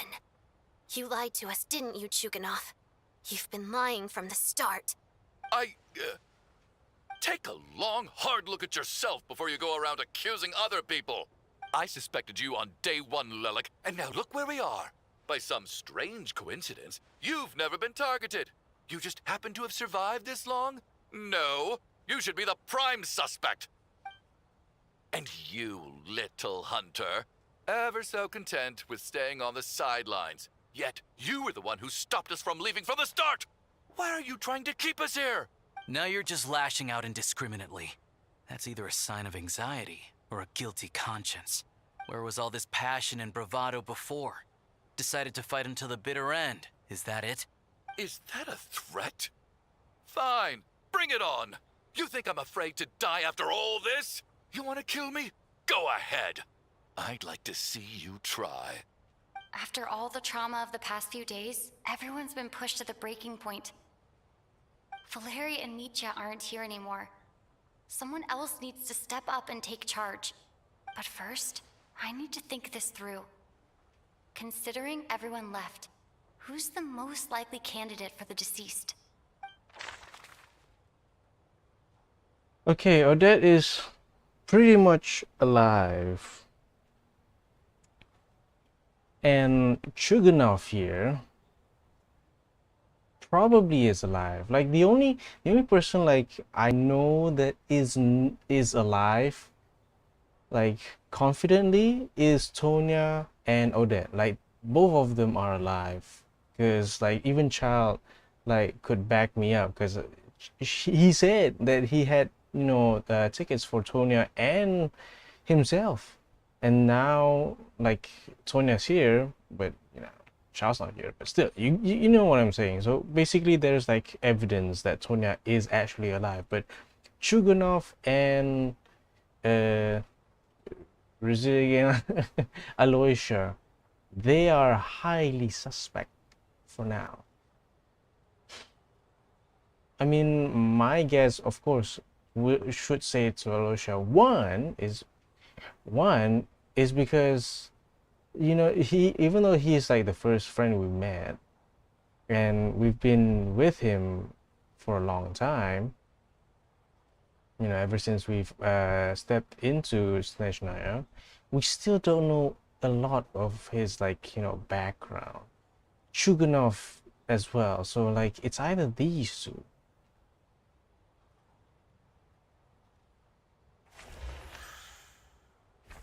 He's arguably the first friend we made after arriving in Snezhnaya.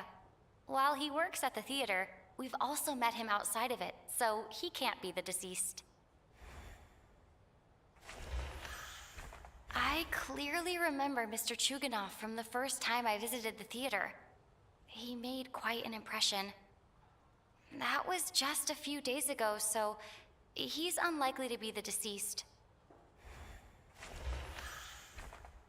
Of those who remain, the only person we've never met before is Tonya. There is room to doubt her true identity. People are easily misled by first impressions. Now that I think about it, Child's sister was in fact a label I imposed on her due to my own assumptions. But Mr. Chuganov vouched for Tonya's identity yesterday, with basically no other possibilities left. Could it be...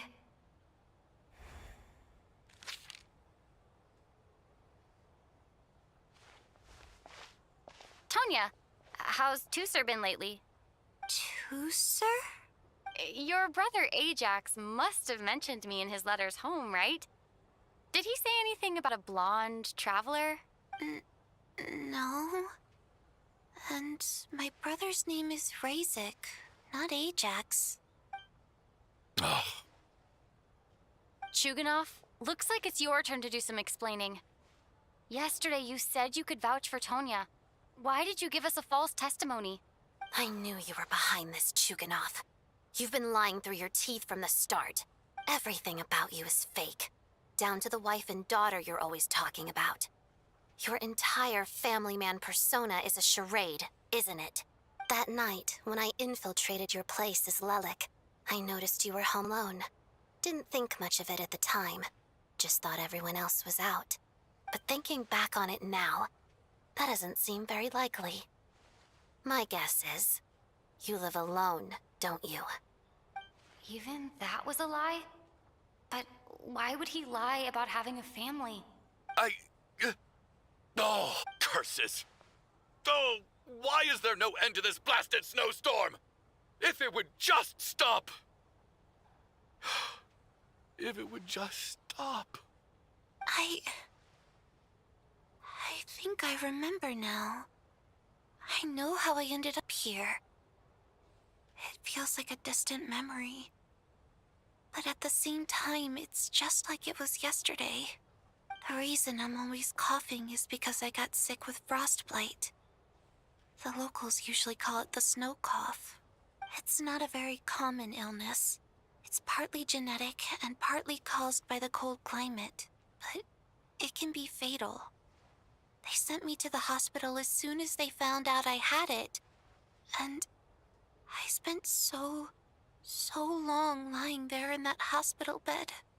After a while, I felt myself growing weaker and weaker. Nothing seemed to be working anymore. Neither the treatment that the doctors were giving me, nor the medicine my brother was brewing from frost fairy flower leaves. So one day, I told my brother that I wanted him to take me outside for once, so things could be like they used to, just for one day. I wanted to meet loads of friends, experience new things. He agreed. He snuck me out of the hospital, and we escaped. We got to the theater, bought tickets, and went inside. Oh, it was all so exciting. I remember the show very clearly.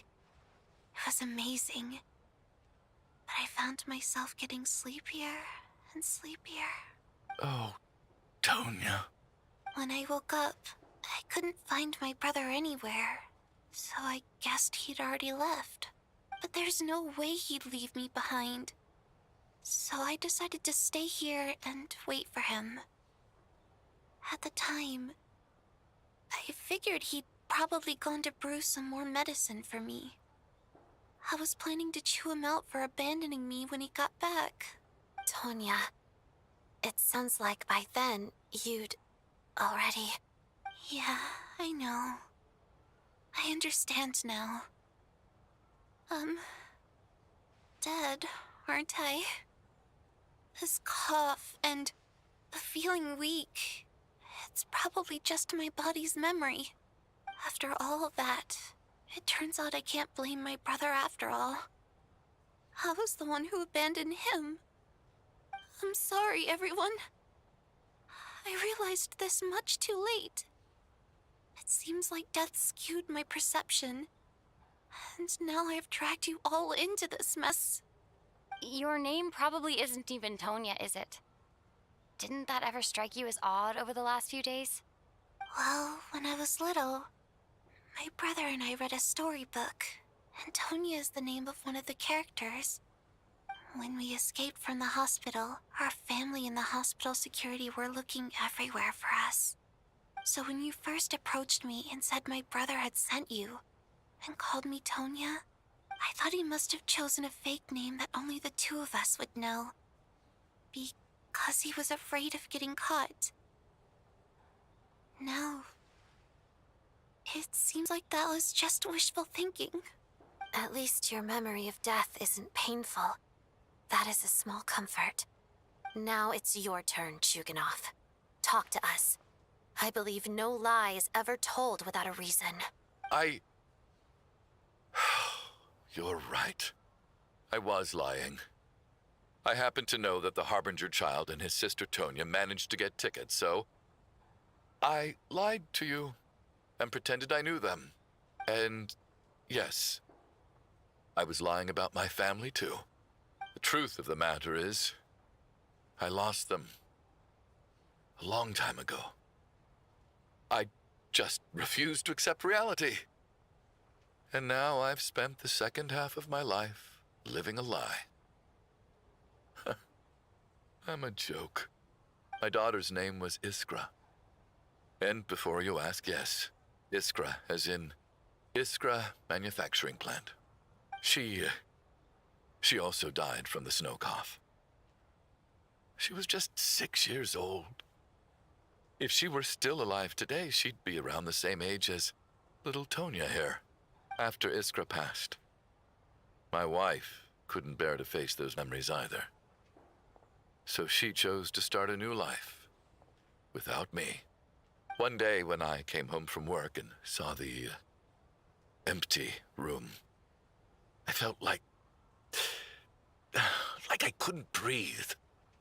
Subconsciously, I started to imagine that they were still there. I soon discovered that this was the only thing that made me feel any better, so I just embraced the delusion. Nothing more than a pathetic means of escapism, I know. But at least it's not a crime. So explain your false testimony, then. The night before last, when I was chatting with Tonya, she mentioned that her brother would brew medicine for her from frost fairy flower leaves. Combined with her various symptoms, I suddenly understood everything, including the fact that she was deceased. The snow cough used to be an incurable illness. I would pick frost fairy flower leaves to brew medicine for Iskra too. It took hours and hours on the stove. But the year after my daughter passed away, the jester of the Fatui announced that a cure for frost blight, also known as the snow cough, had finally been developed. It turned out that all previous treatments were completely ineffective. No better than random concoctions. That was the final straw for me. I just couldn't take it anymore. Just one more year. One more year, and everything would have been okay. So, more than anyone, I know full well that in this day and age, no one in their right mind would still be using frost flower leaves to brew medicine for the snow cough. Poor Miss Tonya, therefore, had to have been from an era when snow cough was still a terminal illness. So, you projected your daughter onto her? Even though you knew she was one of the dead? That doesn't make any sense. You knew she was already dead. What did you hope to achieve by protecting her? I just don't believe in your crackpot theories. Nor do I approve of your actions. How can you just declare a living person dead and throw them out into that snowstorm? Nitia's gone. My good buddy Shram's gone. And now it's Tonya's turn, isn't it? The others I can make my peace with. But little Miss Tonya, here she is, standing right in front of us, alive and breathing, and fighting her own battles. Yet you're quite happy to say she's dead? I just want her to live. Once this snowstorm is over, the very moment it stops, I'm going to march out that door and find someone who can fetch the very best medicine for her snow cough. I'll be damned if I'm gonna let you cast her out into the snowstorm before I have the chance to cure her. Not again. Not this time. Not when the cure is right within our grasp. I'd never be able to forgive myself. Mr. Chuganov, stop. I can't let you do this. Tonya. By the sounds of it, you've known I was dead since the night before last, right? I really liked Mr. Valeri, Mr. Mitya, and Miss Vodyanitsa. And now they're all dead because of me. I'm not happy about that. The reality is, you've been trying to fight your own demons through me. But all you've really done is trap me inside your delusion along with you. No! Listen to me. I want to save you. I do! Well, at this point, I'm quite sure that I'm dead. I don't need to be saved. The time I got to spend with all of you is more than enough for me. Despite all the bad things that kept happening, I got to meet so many interesting people and spend so many days and nights by your side.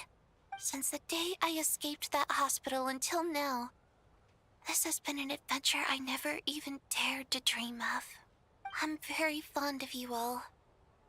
If it were only possible, I'd trade my soul to bring back the ones who died. If it meant things didn't have to end like this. And that's why I'm not fond of you at all, Mr. Chuganov. I'm sorry. It's them that you owe an apology to, sir. Not me. Well then, I suppose this is it. It's time for my adventure to end. I've caused enough trouble. You're leaving already? It's still early. Don't you want to stay a little longer? No, thank you. Oh, and by the way, my name is Patoshka. It was nice meeting you all.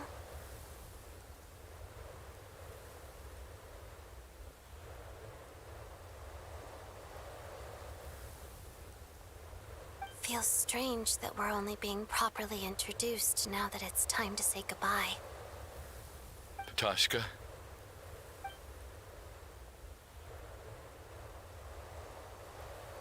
What are you doing, Chuganov? Are you crazy? Let me leave. I can't keep lying to myself anymore. In your dreams. Don't think you're getting off that easy when you had a hand in the deaths of so many people. The Fatui have honed quite an array of enhanced interrogation techniques since they were founded. Once we're out of here, Lelik will personally give you a taste of every last one.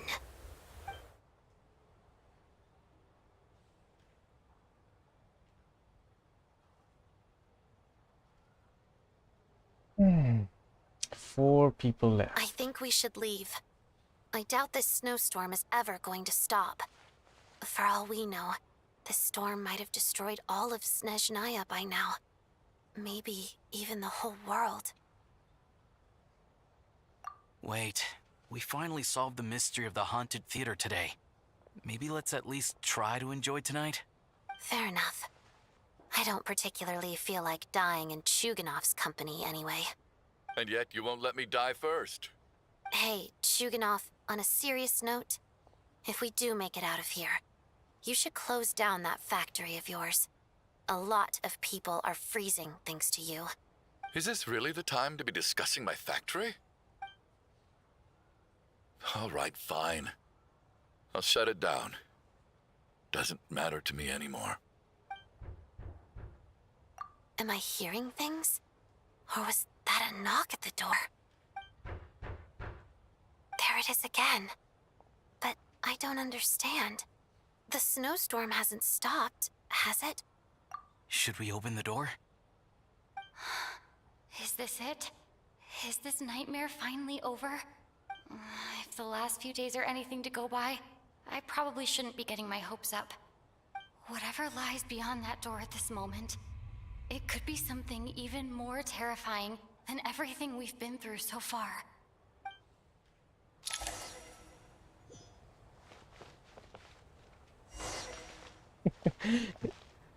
It's been so long and to the point where my mouse just stopped working.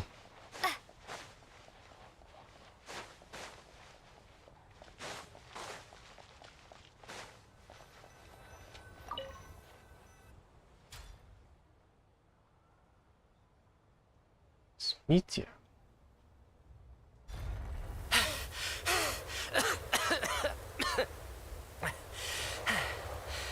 Hey everyone, I'm back. How are you doing? Feeling any better? Much better, thanks. Whew, it is so good to have you guys here. I was a little worried that the theater would be empty by the time I got back. Let me see. Tonya and Vodyanitsa are missing, which means Vodyanitsa died last night. And then you discovered that Tonya was the other dead person. Am I right? Not Tonya. Petashka. First, tell us how you made it back here. Given the conditions outside, no one should be able to return alive. You're right. The thing that got me back safely was a song. I heard someone singing. After walking into the snowstorm, my mind grew hazy. I don't know how long I walked through the storm before my mind completely slipped away. Then, suddenly, I heard the sound of singing.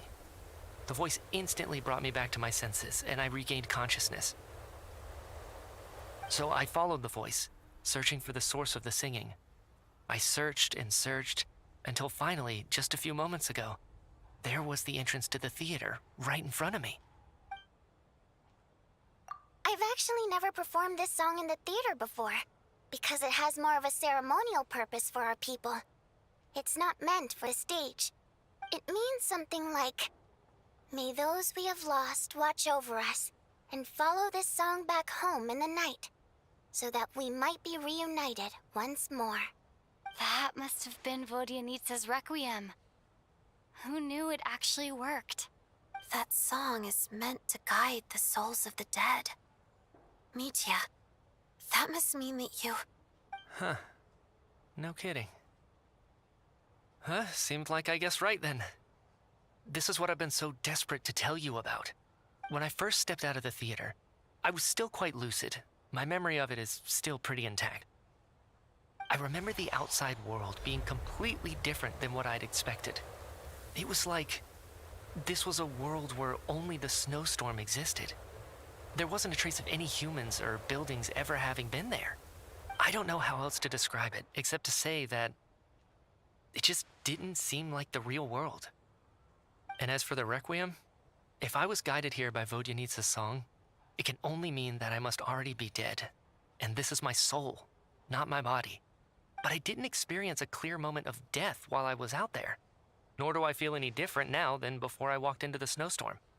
You don't seem any different to me either. In fact, this is something I've been wondering about for a while now. If souls aren't physical, shouldn't they lack tangible form? Both Shram and Petashka were clearly deceased, and yet their souls didn't look or feel like ghosts at all. They were visible, tangible, no different than you or me. This raises a truly terrible thought. Is that really what Mitya is suggesting? Everyone in the theater had been dead all along. It's a dream. Yeah. We can.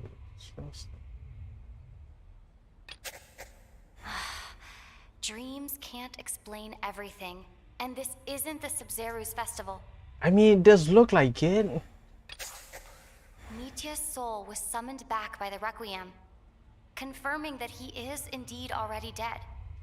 And yet, he looks no different from us. Of course, if even the long-deceased like Mr. Shram can blend in with us undetected, then maybe we've all been dead from the very start. And all of us are now souls wandering the theater.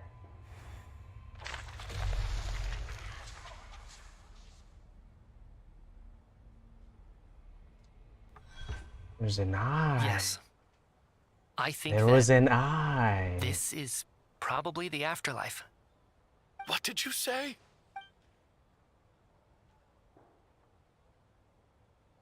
You heard me. We died in the theater. All of us did. But due to an obstruction in the theater's ley lines, our souls are trapped here, while an endless, infinite snowstorm rages outside. It's ironic, really. All that time, we were working so hard to figure out who the deceased among us were, when the truth was, we were all deceased. The only difference being some of us died more recently than others. Do you remember that note, "Death is near"?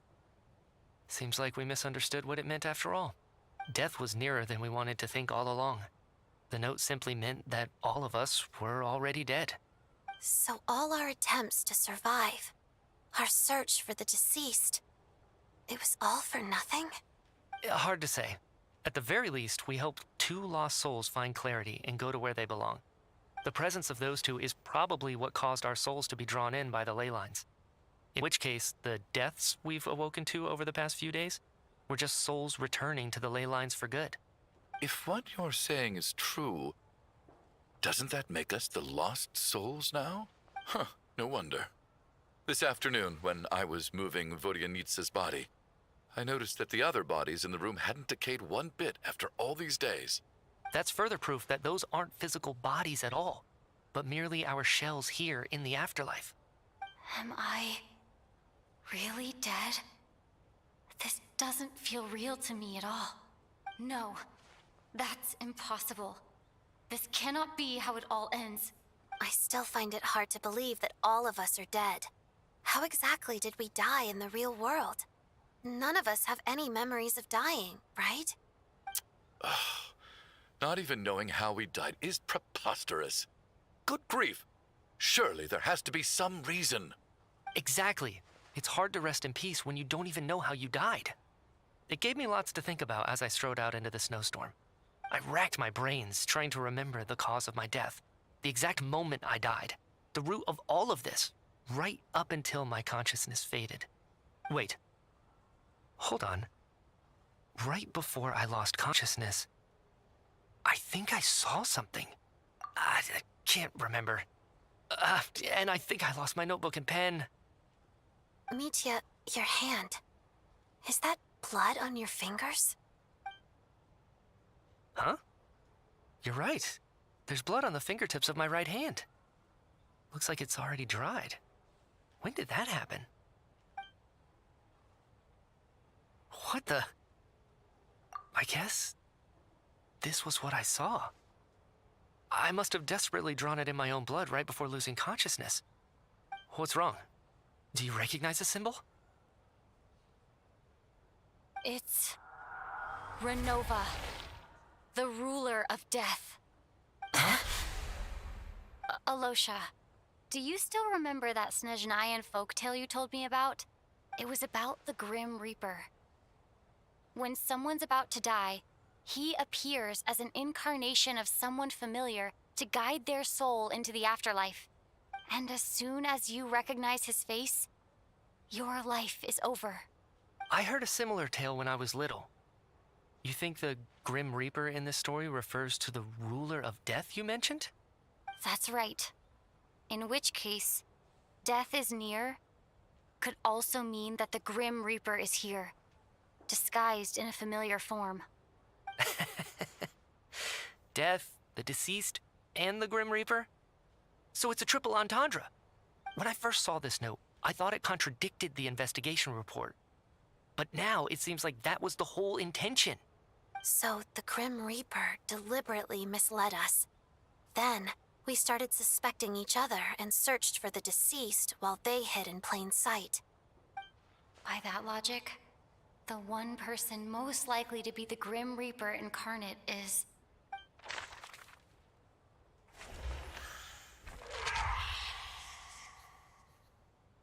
No doubt about it. It's Alosha. Looking back at how everyone has acted over the past few days, Alosha is most likely the Grim Reaper lurking among us.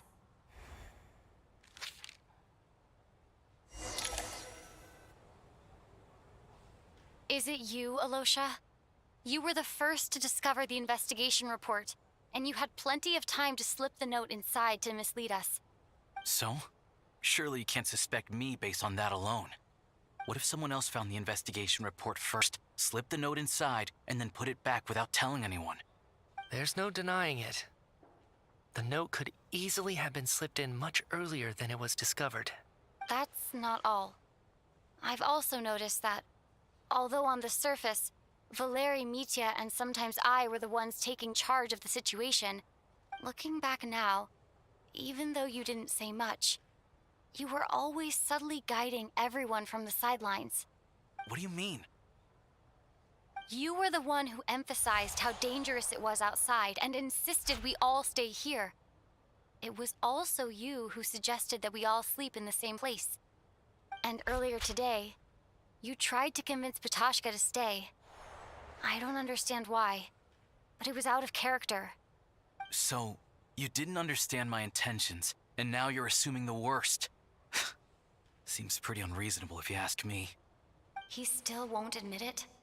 Fine. Let's see how he responds to the most damning evidence of all. The biggest question I have right now is, if the Grim Reaper is impersonating Alosha, then where's the real Alosha? When did they switch?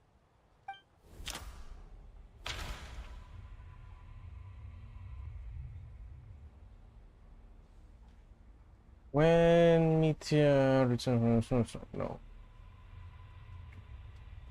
First night spent in the theater.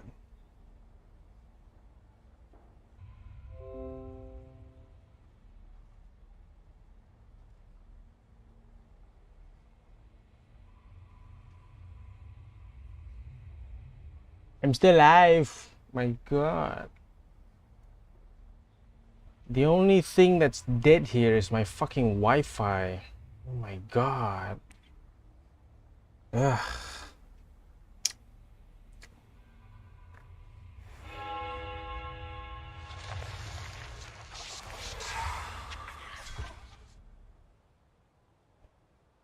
When all this began, right after the performance ended and the snowstorm began to pick up, no one suspected anything unusual. We just assumed we were snowed in.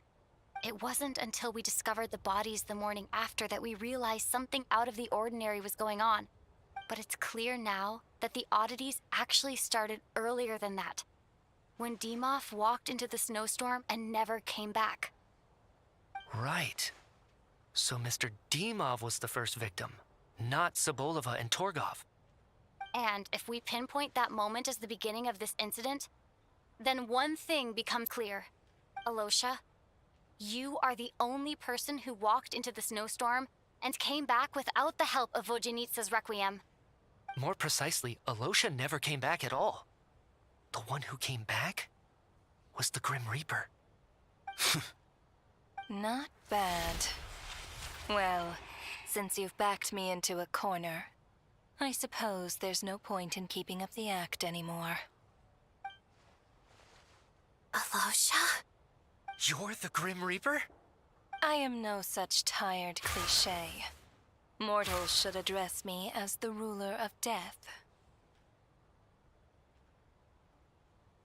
Before being wiped out for good, you identified the two deceased, and even sensed my presence. A commendable achievement. Far beyond what I expected. I heard you can ferry souls. Those deaths each night. Were they your doing?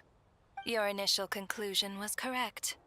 Due to the existence of the two deceased, the ley lines yearned to reclaim those long-lost souls. Every night they devoured an equal number of souls to fill the void. This required no intervention from me. Though, of course, ferrying souls is indeed my authority. Here, take a look.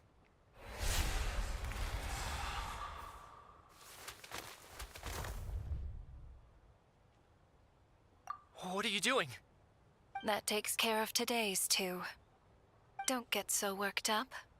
You are already dead, and your souls must return to the ley lines.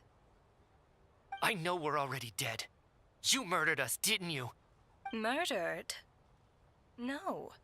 Murder is when mortals usurp my authority. Death is my jurisdiction. If I require someone to die, I need not resort to such laborious methods as murder.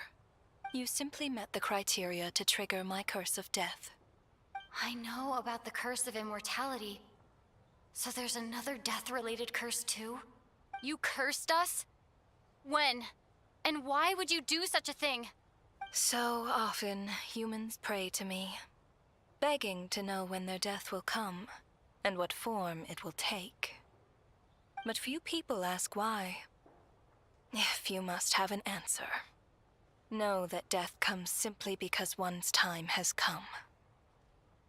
So you're not gonna tell us the truth? Hold your tongue. By all rights, you shouldn't even be allowed to speak with me. Those angels from the past are to blame for the reckless renovation of the ley lines here. It's made my work on this occasion infuriatingly complicated. Work? So trapping us here, making us watch our friends die, that's just another day at work for you?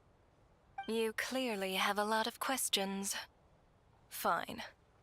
As a reward for your remarkable accomplishments over the past few days, I shall answer a few of your inquiries, provided they aren't too unreasonable. After the physical body dies, the soul must return to the ley lines for that person's death to be considered complete. My work encompasses the entire process of death, including, naturally, the guiding of souls into the ley lines, with which you are now so familiar. You must also be rather familiar with Natlan's Night Kingdom, I presume? It was I who supported the creation of the Night Kingdom. It provided a convenient means of guiding the souls of Natlan. Here, too, the ley lines connected to the theater underwent some modifications. The angels hoped to make them capable of accommodating the souls of some special creations. But this actually hindered their ability to accept ordinary souls to some degree. This effect manifested itself after you died from the curse in the theater, leaving you stranded in the afterlife, unable to achieve a complete death. But if souls who die from the curse of death fail to return to the ley lines within a short window of time, they will miss their chance for good. Then, they will remain forever suspended between life and death, no longer subject to the authorities of either. So if you don't resolve this matter soon, and see all our souls return to the ley lines before long, we'll escape your control. Mitya is sharp. This must be what Renova was worried might happen, and the reason she got involved to begin with. But if you have the authority to guide souls, why didn't you just show yourself and get it over with? Why hide among us in the form of Alosha? You seek to understand the mind of a god. Very well. I'll tell you. This is a theater, and I decided I wanted to watch a show about death. That's why I encouraged you to take the events to the stage. I found myself getting quite immersed. I suppose the entertainment you provided makes up for all the trouble you've caused me by being so defiant in the face of death. There. Are you happy with my answer? Can't say I am. Really? But it fits the stereotype. I am losing so much frames. My God. I don't know what is going on. What's the matter here? Who's at fault? Is it my Wi-Fi? Is it my PC? What's going on? What is it that you're not telling me?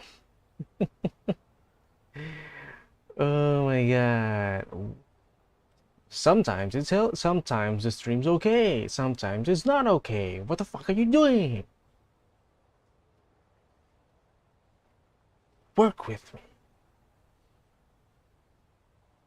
That's a rather unique perspective for a human. You are in fact correct. There is a pain point in this case. Due to the obstruction in the theater's ley lines, there is a hard limit on the number of souls they can receive each day, making it impossible for me to ferry all your souls at once.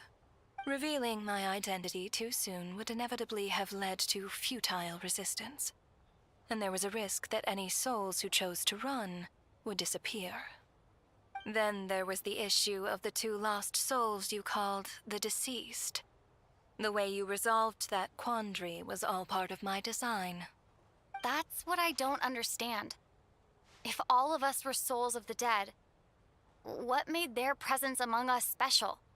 For centuries, they have refused to return to the ley lines, exploiting the issues created by the angel civilization to resist being drawn in. Centuries of obsession accumulated during this process. You may think of this obsession as the resentment of the dead, And in this quantity, it was a bomb that could have detonated at any moment. It reached the point where I could not afford to leave it unchecked. But the only way to fix it was to help them acknowledge their own deaths, make peace with their regrets, and willingly walk into the snowstorm. Only then, with my guidance, could they finally return to the ley lines. Otherwise, you would not like to know what the consequences would have been. I vaguely remember seeing Patashka, but in the most terrifying form. Was that in a dream? Is that what would have become of her if she hadn't returned to the ley lines? I see your dreams brought you many revelations. So you see, death in fact grants wisdom to mortals. Souls connect to all. I need to like. Okay. Bitrate is lower.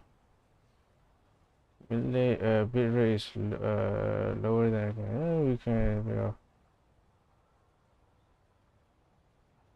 So I need to use a bitrate of 6,800 next time. Is that what it's supposed to? Is that what it means?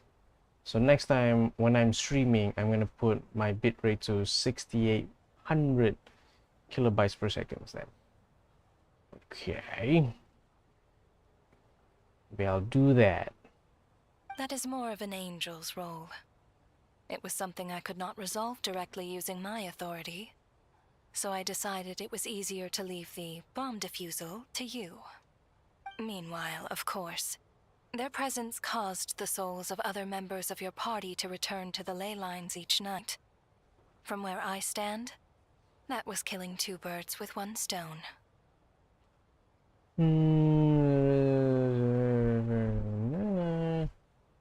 As both issues slowly resolved one another without me having to lift a finger, all I had to do was stay close by and keep the situation under control. Then use my authority to wrap things up at the end. And, of course, while I was at it, I thoroughly enjoyed watching this drama, dealing with death from a mortal perspective, play out on the stage. Sounds like you had it all figured out, Grim Reaper. I just did the math. You said there's a hard limit to the number of souls the ley lines here can receive each day. It's 2, isn't it?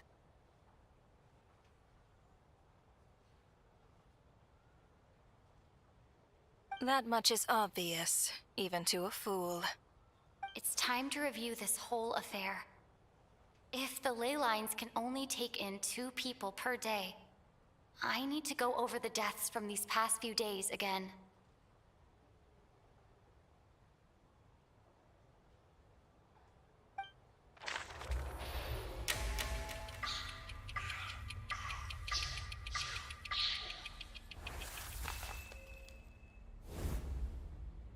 In order. Looking back now, none of us had the faintest idea at the time. From the moment the staff member named Dimov walked into the snowstorm, the incident had already begun. Okay, so day 1.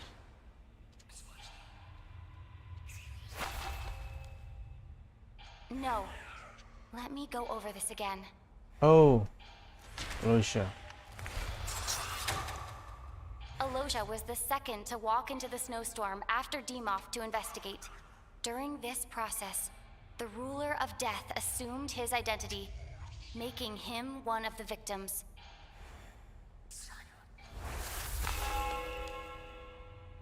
During our first night in the theater, everyone was caught up in the novelty of it all. No one could have expected there would be victims the very next morning. Despite all the confusion, and with the help of hindsight, we finally began to realize that something was amiss with the snowstorm.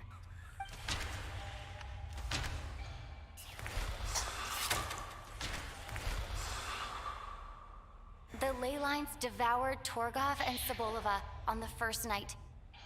At the time, we thought this might be a murder case connected to Lelek.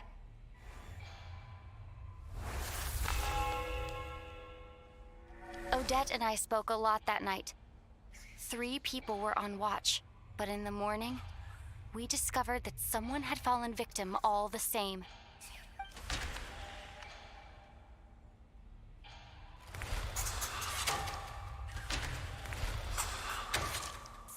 The deaths of Coolish and Ranpana caused everyone to stop suspecting Lelek. Unexplainable phenomena occurred one after another, leading Mitya to suspect that we were caught up in a supernatural event.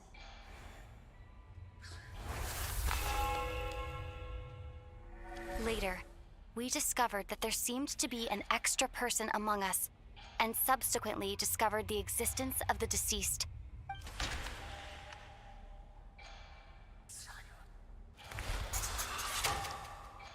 Mr. Shram realized he was the deceased and walked into the snowstorm to return to the ley lines of his own accord. It turns out there really was a dead person among us.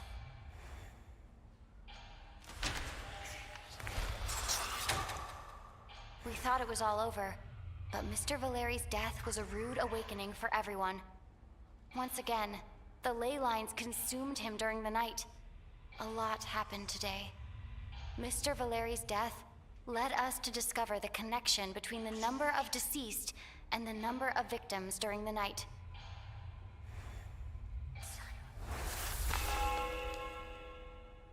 The fact that there was more than one deceased seemed to bring us back to square one. Odette revealed some information she had been keeping to herself.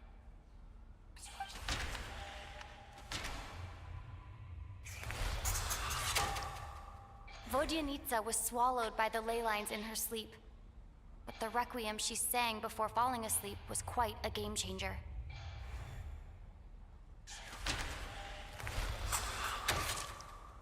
As it happened, Patashka filled the void left by Mitya's return from the ley lines by walking into the snowstorm this morning.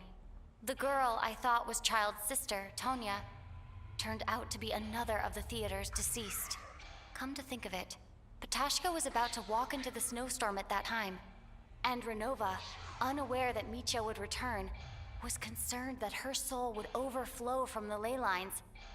That's why she used Alosha's voice to try and persuade her to stay behind. Looking back, I suppose that was an early slip-up on her part.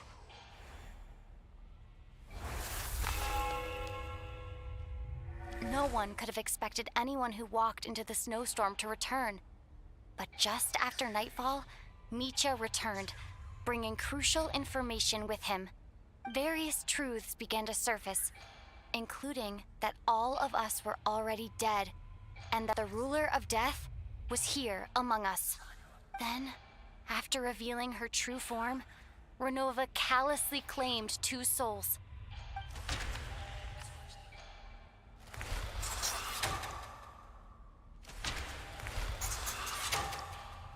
In fact, everyone was already dead by the time we took the photo. And in the days since, we've experienced many more partings in the afterlife. Now, only Mitya and I remain. And the true culprit behind everything still stands before us. In Mitya's eyes, I see the same anger and frustration that I feel.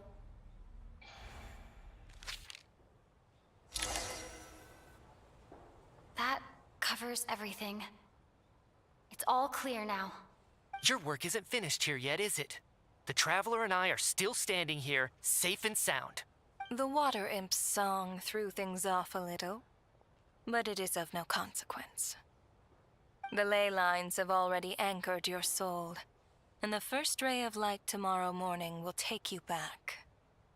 I, meanwhile, need to review my attitude towards the water imp race. So the reunion in the night that Vodyanitsa mentioned, I suppose that was never meant to be a permanent reunion. That just leaves you, Traveler. My power only allows me to temporarily separate your soul from your body. The ley lines of Tevat would not accept you, and your soul is firmly anchored to your body by your will. For a descender like you, who is not bound by Tevat's rules, your death can only be brought through the most violent of means. such as directly destroying either your body or soul. I have no interest in involving myself with Descenders. For now. Although, this may change if Asmodee remains missing, or you insist on interfering with our affairs. One last question then. All our struggles and sacrifices here, they were meaningless from the very beginning, weren't they? Death abides no reason. Besides, what you call sacrifice is merely a concept created by humanity. To me, it is nothing more than a self-indulgent charade in the face of death. Mere mortals fantasizing that their actions could reclaim something from my grasp. A truly laughable idea.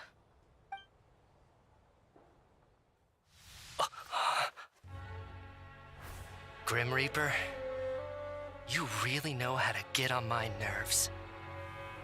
I'm not here to ingratiate myself with you. I kill merely because your deaths are necessary. Oh, you've made that quite clear. But humans don't take well to being scorned. Not even by the gods.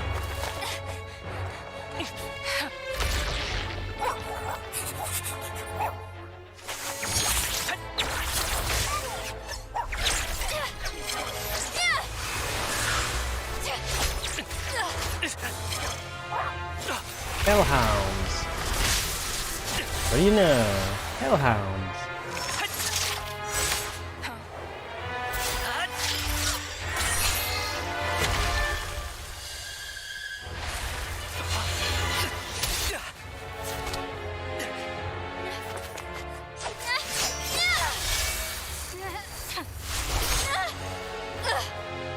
This is futile.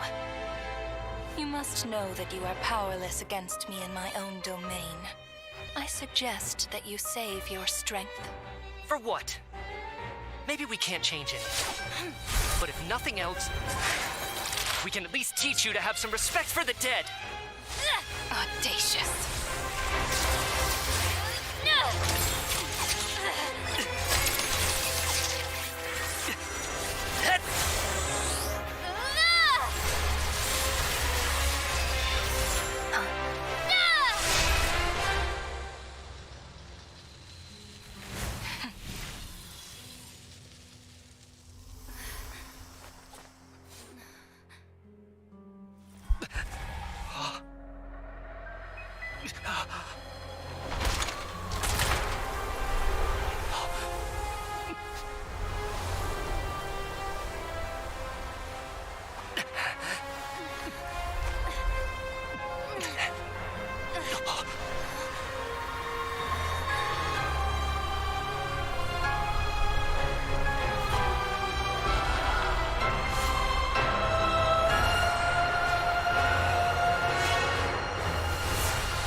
It's almost 4 a.m. I need to like clear my dailies. My God, come on!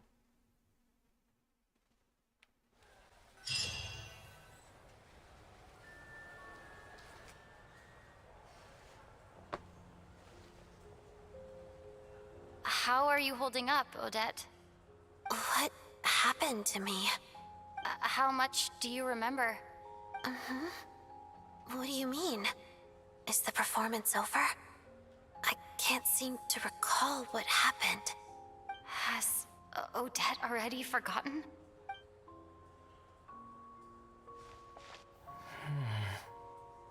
Mitya?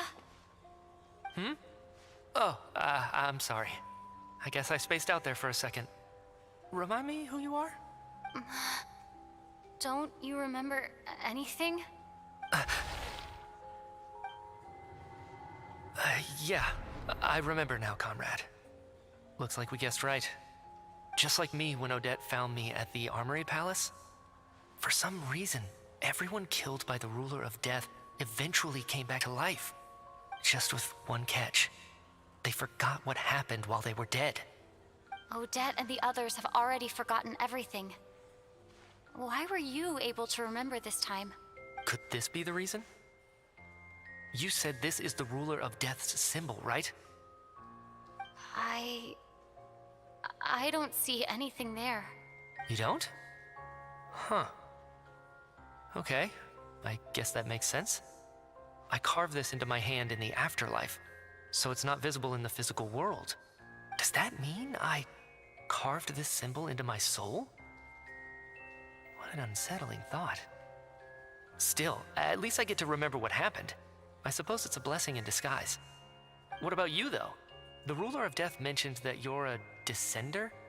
Is that why you can remember? A full explanation would get complicated very quickly, but that's essentially it. Well then, now that it's all over, let's figure out what we've learned. The first thing I notice is that everything here is precisely as we left it, right before our deaths. This confirms that time passes differently in the afterlife than in the real world. They say that right before death, time slows down and your whole life flashes before your eyes.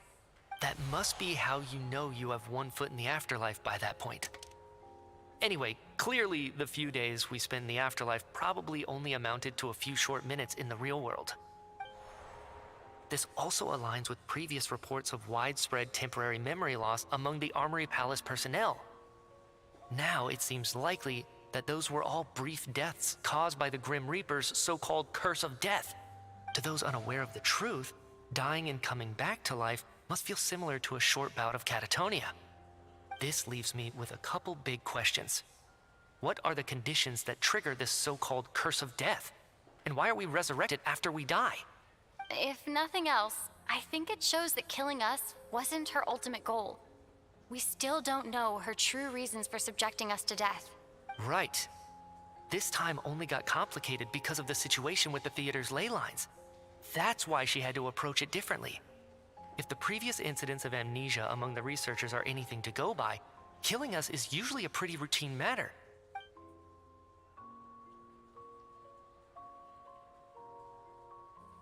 Come to think of it, wasn't I about to note something down before I died? I can't remember what it was, but I think it was something related to my research project. Sorry, Traveler. I'll catch up with you again later. Right now, I have to make a trip back to the Armory Palace. Ma'am, if I may, no one of your description has ever shown up in my investigations into Mr. Mitya's friends. Yet, you two seem very familiar with each other. Could you perhaps tell me where he was in such a rush to get to? And, by the way, have we ever crossed paths? Forgive the presumptuousness, but I feel a vague and indescribable sense of familiarity about you. I can explain everything. Could you help me gather everyone in the theater in one place?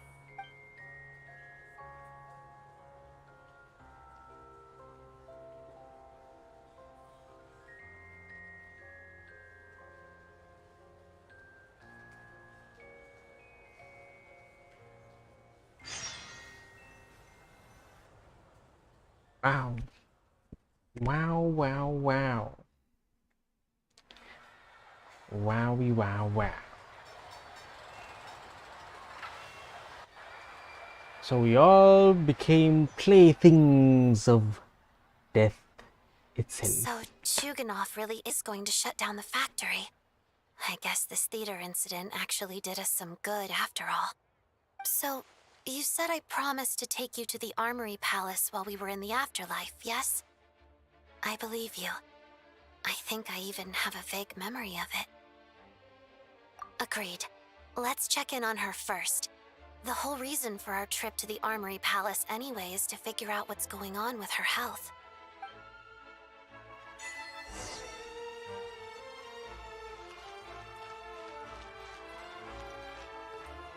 so good to be back. Oh my god. Okay. I need to go. Adventurers Guild. No. I need to clear my dailies before it's too late.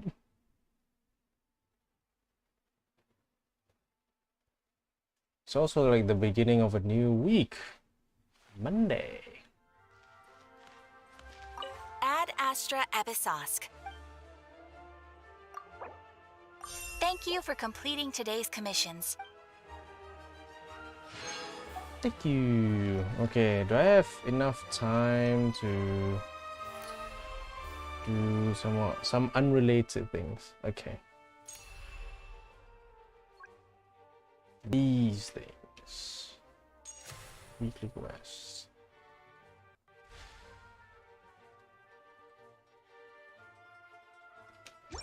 Do I want to do it? Do I not want to do it? Might as well just do it. Okay. That was a mind fuck in itself. My god.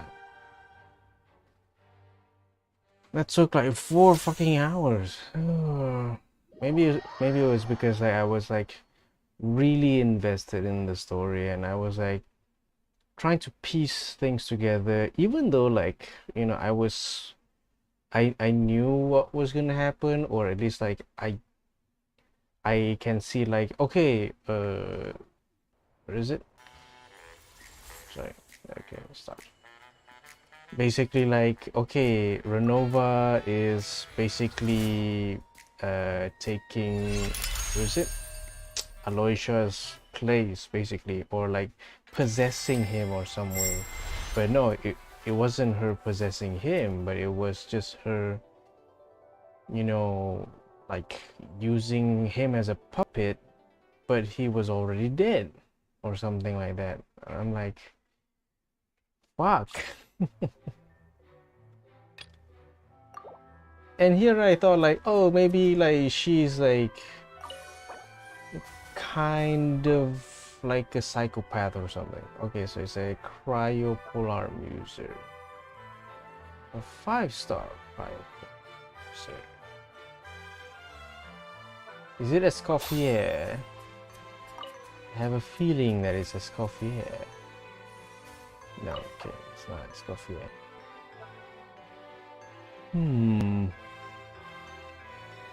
It's not Lohan. There's Monster out of the way. St. Drone is Skirk.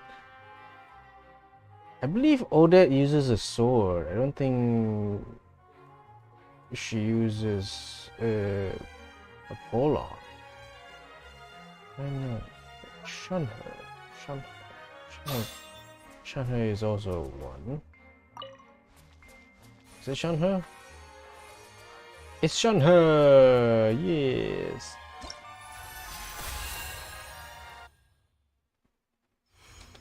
Victory! Alright, time to do these.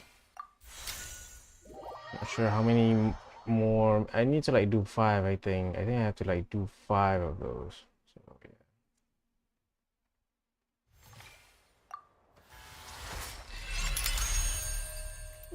Like I really did think, like at first I really did thought that Tonya, who we now know is like Patoshka or whatever her name was, her real name was, I was really like thought, you know, it was actually her, like it was actually like Tonya that we assumed to be Child's little sister, but no, it's not. Then that means Tonya didn't come. Why didn't she come? Where was she? Like I clearly remember that, you know, that Child mentioning that, oh, okay, so he can't go to the performance, but Tonya can go, and you can, like, you know, take my ticket and go with her instead. And that's my whole assumption. We've never met Tonya. That's why maybe we didn't find her at whatever the place is called, Slevet Loka or whatever it's called. But turns out because she looks the same hair color, the same, you know, like eye color stuff. We assume that she's younger, you know.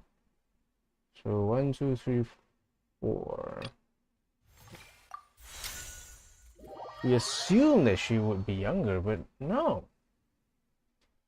So and to the, like, there's like so many layers upon layers about, like, oh, she's not actually Tona. She presumed she had a wishful thinking kind of like sense of like, oh, she was actually running away and thought that maybe we were covering for her brother. And like it's just like, yeah. There's like so much to take in, to the point where like you really had to, like, you know, take a few steps back just to like understand the whole point. And that's why we had a whole like saving icon, and it's like, oh, it's gonna be a whole heck of a ride. And it did. It took me 4 hours or so and a couple of like stream restarts. Oh my god. Alright, return to the lobby. Also, I don't know why it happened. Like, every time when I do one of these streams and sometimes my fucking bitrate is like too low, we recommend to stream on a higher bitrate or something. I don't understand about that whole thing. So I just like, okay, you know what? I'm just gonna do what you're gonna tell me to. Because I don't know what it is. Alright. Still need to do 3 more. Okay.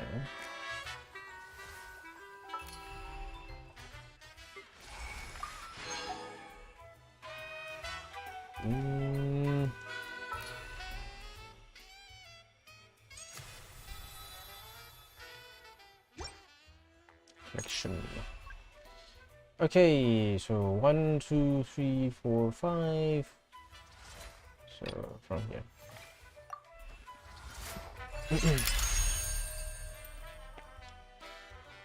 What else is to say? I mean, like, it does bring out a sense of like horror into it. Like, you know, it's like being all scary. It's just like, I mean, like, it's nice to see, I'd say. I mean, like, it's okay.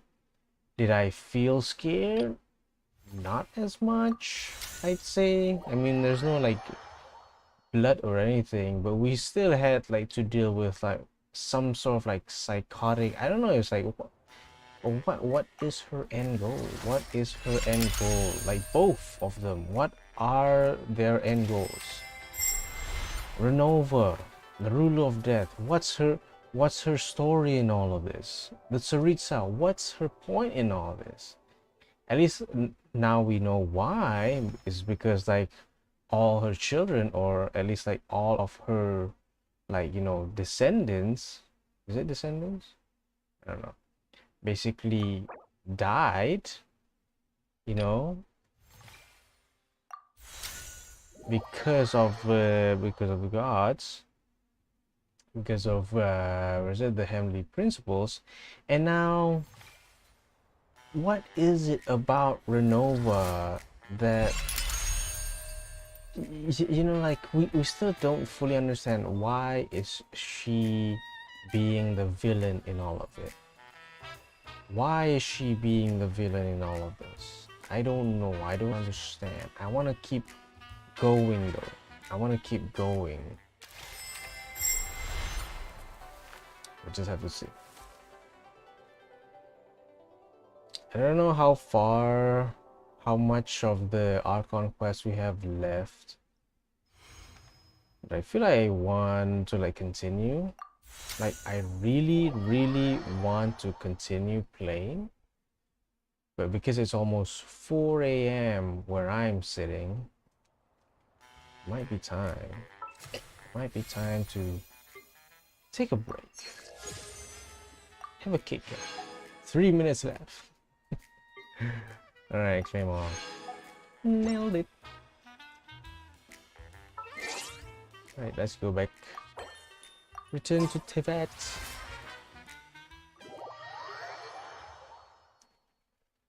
Nice to see that there are still some Asian players still playing, or people playing on the Asia server. Not as much as, you know, it used to be during the day, but at night.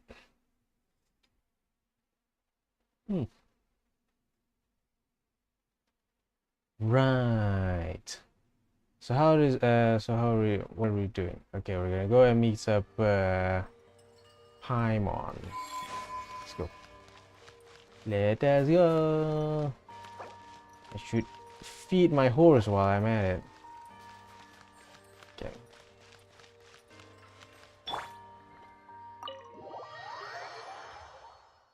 Yeah, my game is laggy for some reason. I don't know why. It's just like, fuck.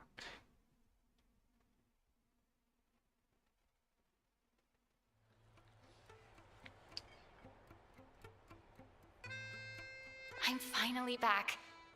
Even though a long time has passed from my perspective, as far as Paimon's concerned, I probably just went out to watch a very short show. I should keep my emotions in check when I see Paimon again, or it'll seem weird. Hey,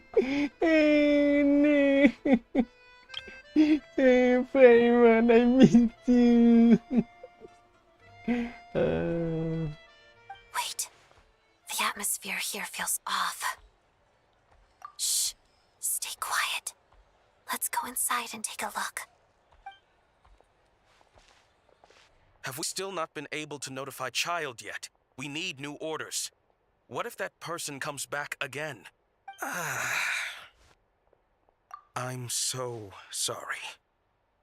Under the circumstances, there was really nothing we could do. Tell me, what happened to Paimon? It was the Jester. He came here in person and escorted Miss Paimon away. He's the director of the Fatui. His authority supersedes all others and cannot be questioned. There was nothing we could do. How long ago did he leave? And what was Paimon's status? It was about an hour ago. Miss Paimon was fast asleep at the time.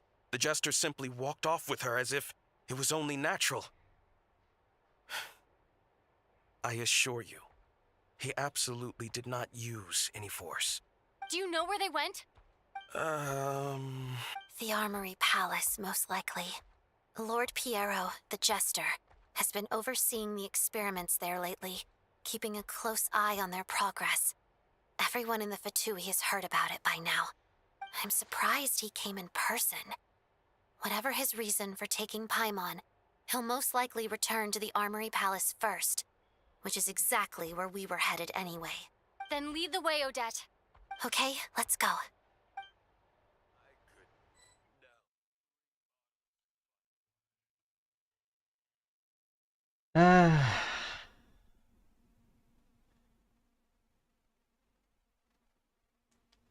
Now? Really? Like, It's just up ahead. Quick, let's get inside. No, I'll go alone. You know I'm planning to force my way in. You're with the Fatui, so you should stay outside. I was hardly planning on taking you through the official channels anyway. I'm here to force my way in, just like you. I may be a Fatus, but I'm also Lelek, enemy of Project Stuja. Paimon's safety is paramount right now. With me around, you'll have an extra pair of hands.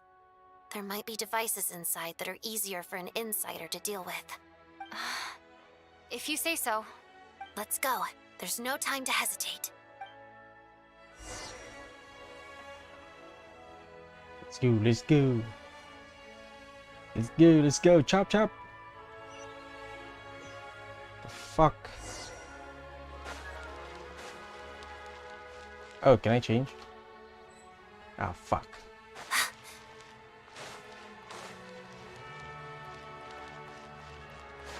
Hey, part of the Armory Palace is under restricted access. What do you think you're doing? Well, that was No wrong. questions, please. We're short on time.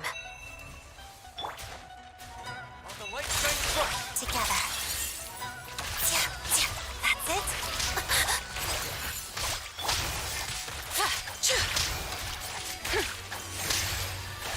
Wayne. Chew on this.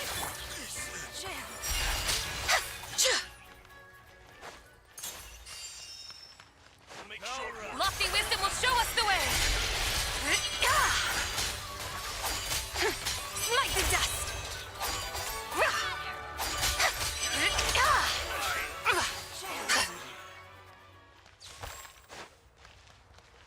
So choppy, my god.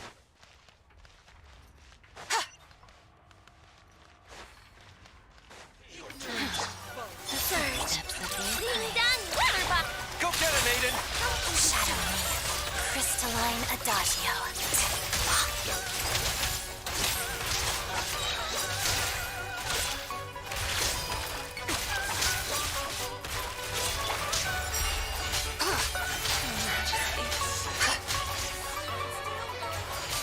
Smite the dust!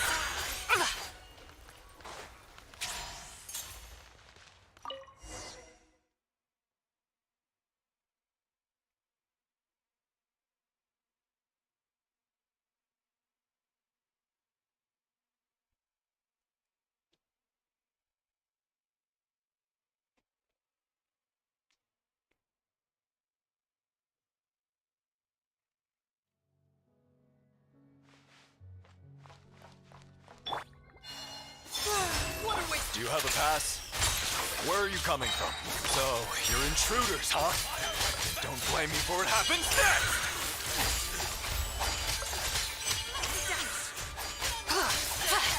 There's no way. Didn't take too long.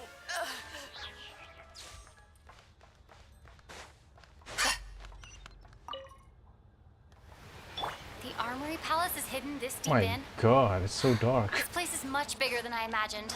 They're conducting top secret research after all. The deeper it's hidden, the better, is standard Fatui logic. The style doesn't really look like the Fatui's handiwork, though. They must have requisitioned some structures from a past civilization. Looks like we're in for a tough intruders! Stay alert!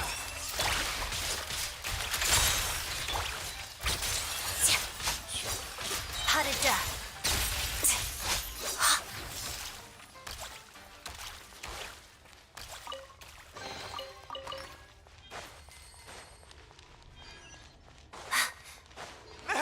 Intruders? Don't come any closer! Just what are you guys trying to do here? Fix yours.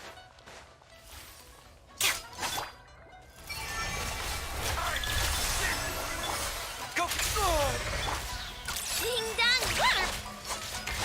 That's supposed to hurt. Waltz of the snowflakes. Pirouette.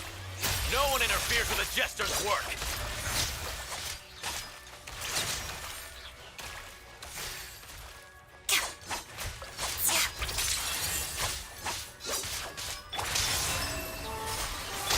Without further ado.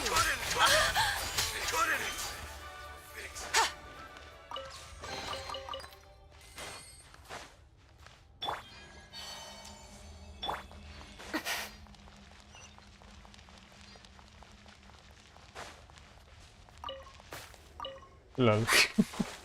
Oh, okay.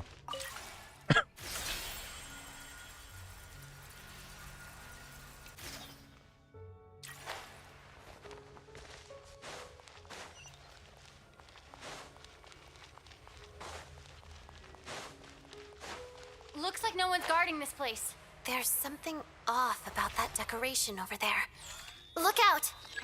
Let's deal with these before we move on.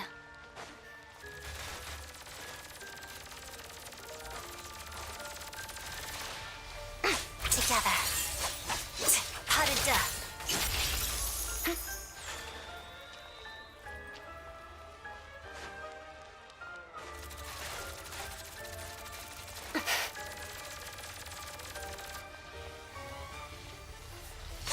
Shadow me.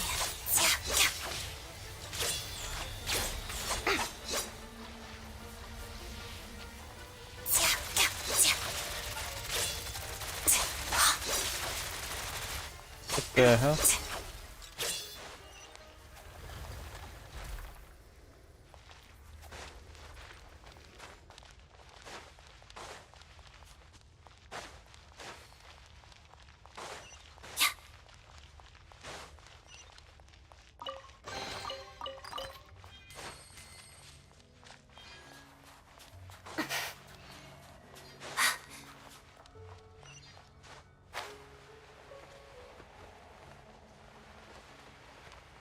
The researchers here probably don't know that we're uninvited guests. Let's try not to hurt them. What's the big star from the theater doing here? That's Miss Odette. She's a member of the Fatui. Don't tell me you didn't. Was the whole reason for Project Stuja to support the research here at the Armory Palace? Just what are the Fatui and the Tsaritsa planning?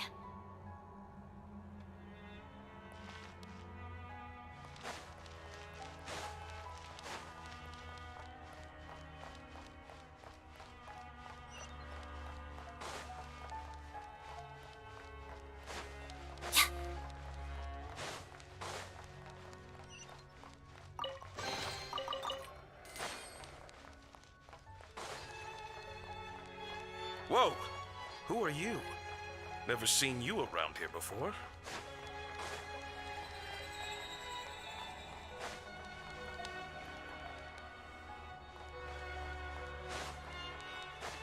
Looks like there's no way through here. Maybe using the power of this prism could help? And how is that?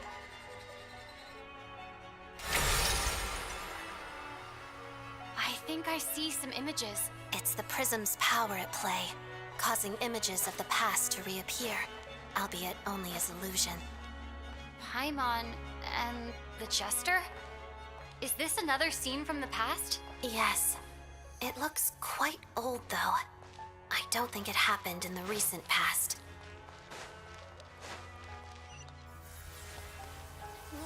What's going on here? What happened? The source seems to be the Armory Palace. They must have started some large-scale experiment. Wait, what if this has something to do with Paimon? We need to hurry!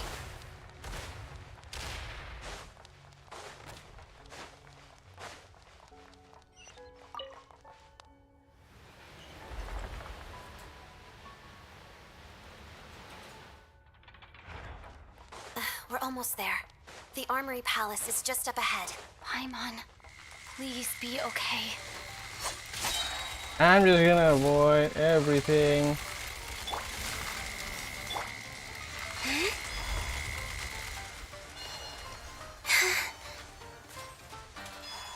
Fine. My God, you guys can't leave me alone, can you? You got this. The sky's clear. The glaze moon shines. There. Oh my God.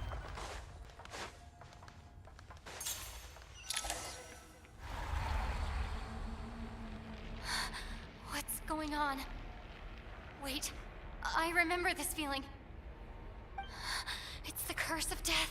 No, not now. Why is the curse of death striking again already? Odette?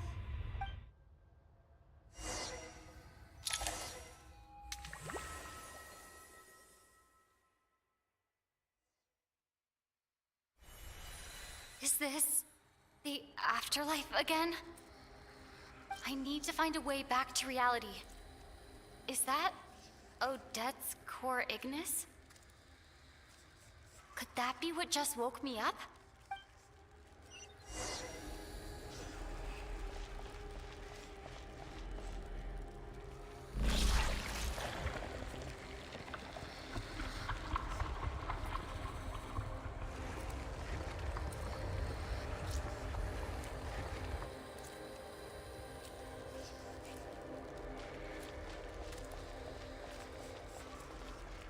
Okay, so what now?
Odette!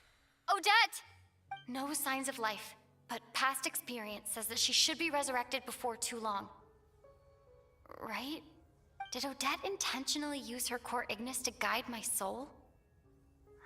I feel like something similar happened in a dream I had before. Thank you, Odette. If not for you, my soul wouldn't have found its way back to my body so quickly, and I might not have woken up so soon. But I'm sorry. I don't have time to protect you. I have to use the time you bought me to get Paimon back.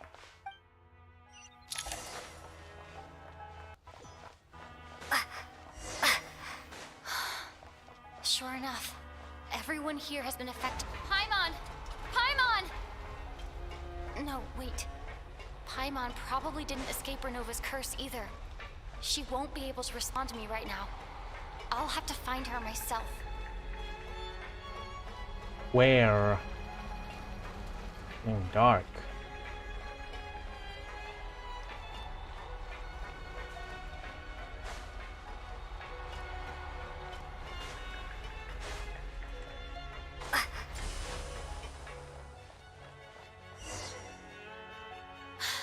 Found her! Paimon really is here.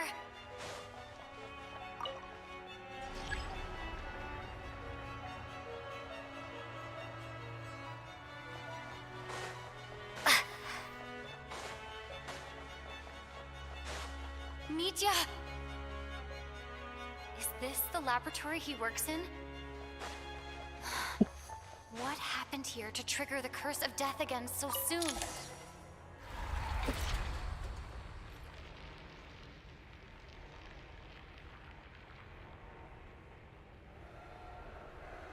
Cutscene.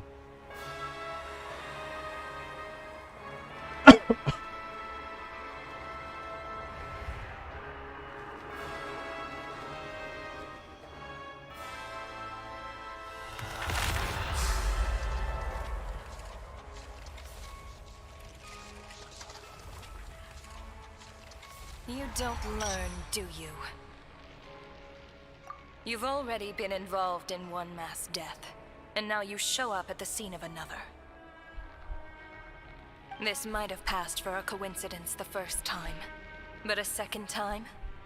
Am I to assume you are intentionally interfering in Snezhnaya's affairs? Judging by your expression, it seems that you understand little of what is going on here. In that case, a word to the wise. Do not interfere in Snezhnaya's affairs. A civilization that fails to learn its lesson constantly depletes its own worth. It will one day lose any reason for its existence, and as a descender, you are perfectly suited to be the lifeline to which a dying civilization might desperately cling. Consider your position carefully. No advice needed. I'll make my own judgments. Suit yourself. When the day of reckoning arrives, not even a descender can hope to escape unscathed. The time for resurrection fast approaches. The mortals here are not yet worthy to behold my form. So that will be all for today.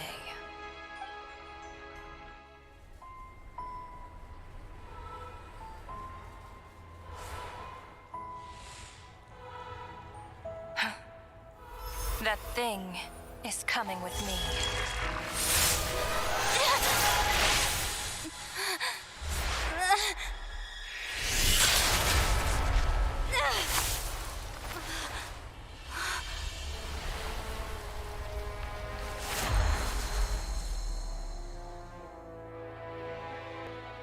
You awoke sooner than I thought.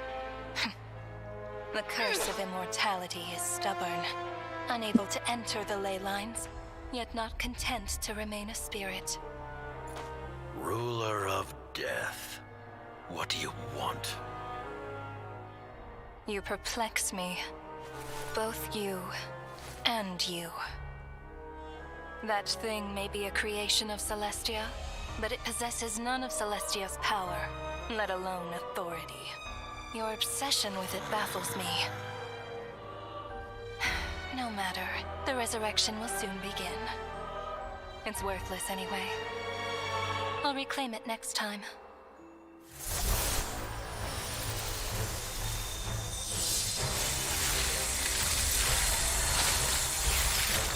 Hey, who says there'll be a next time?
I missed you, Paimon. What are you talking about? We haven't even been apart for that long, have we?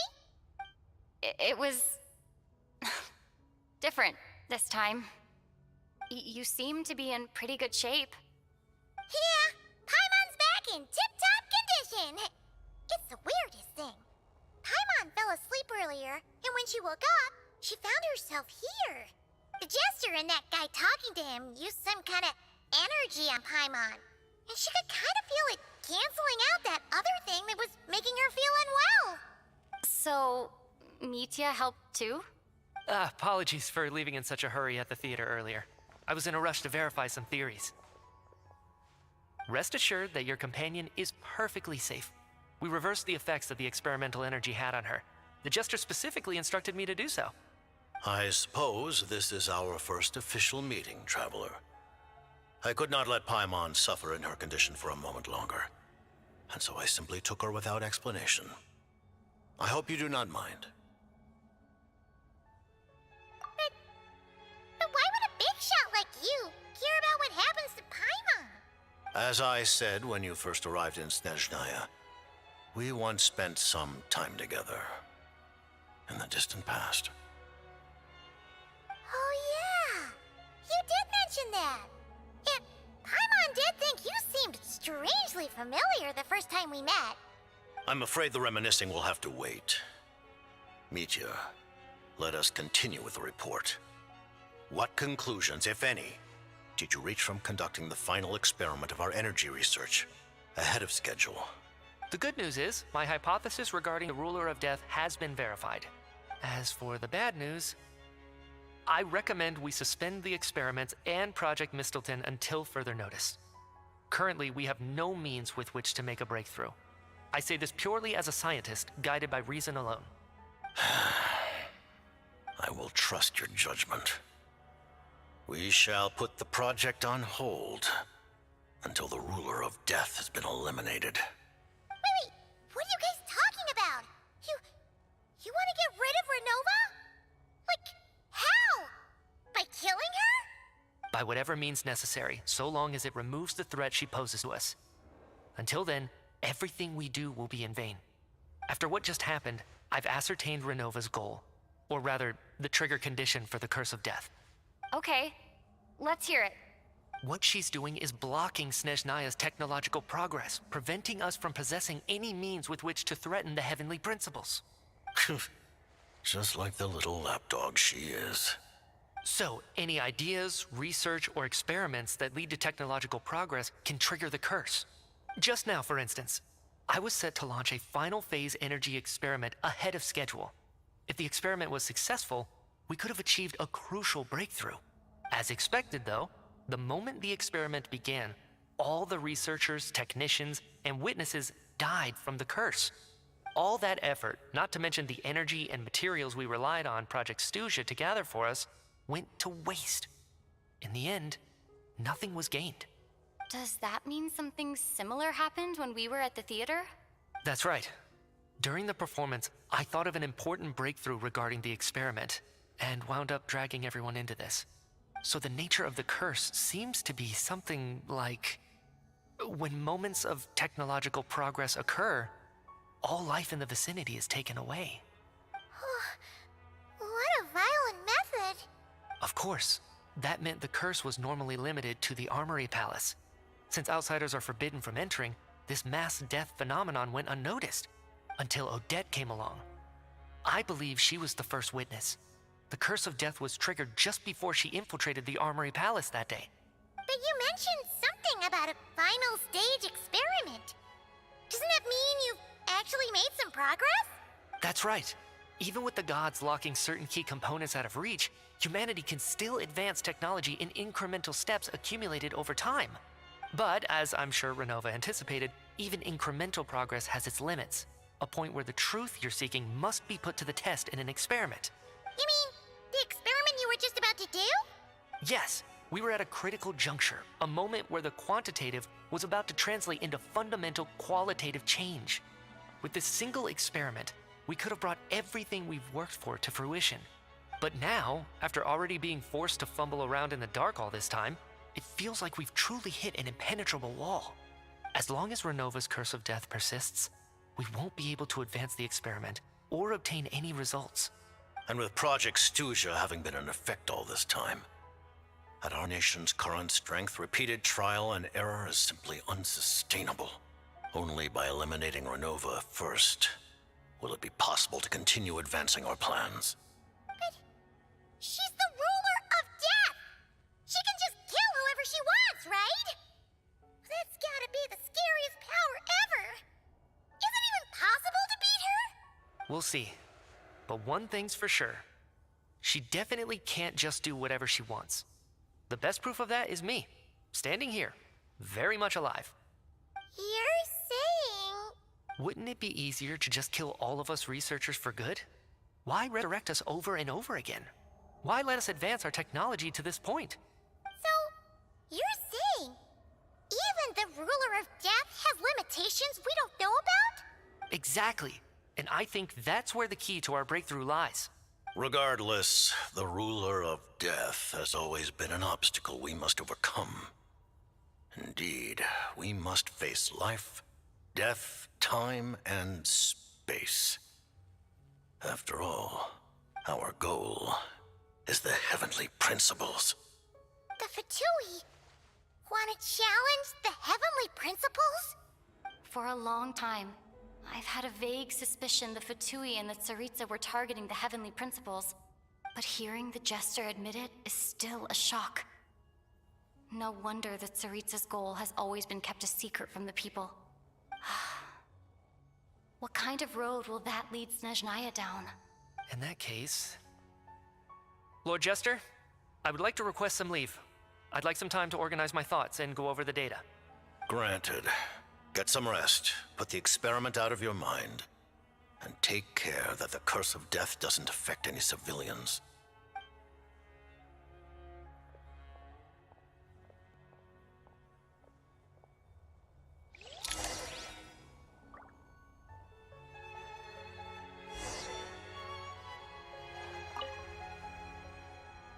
While there is yet time, allow me to offer you my hospitality. Honored guest of Snezhnaya. Is there anything you wish to know? A lot. I remember hearing the term Mistleton from Columbina.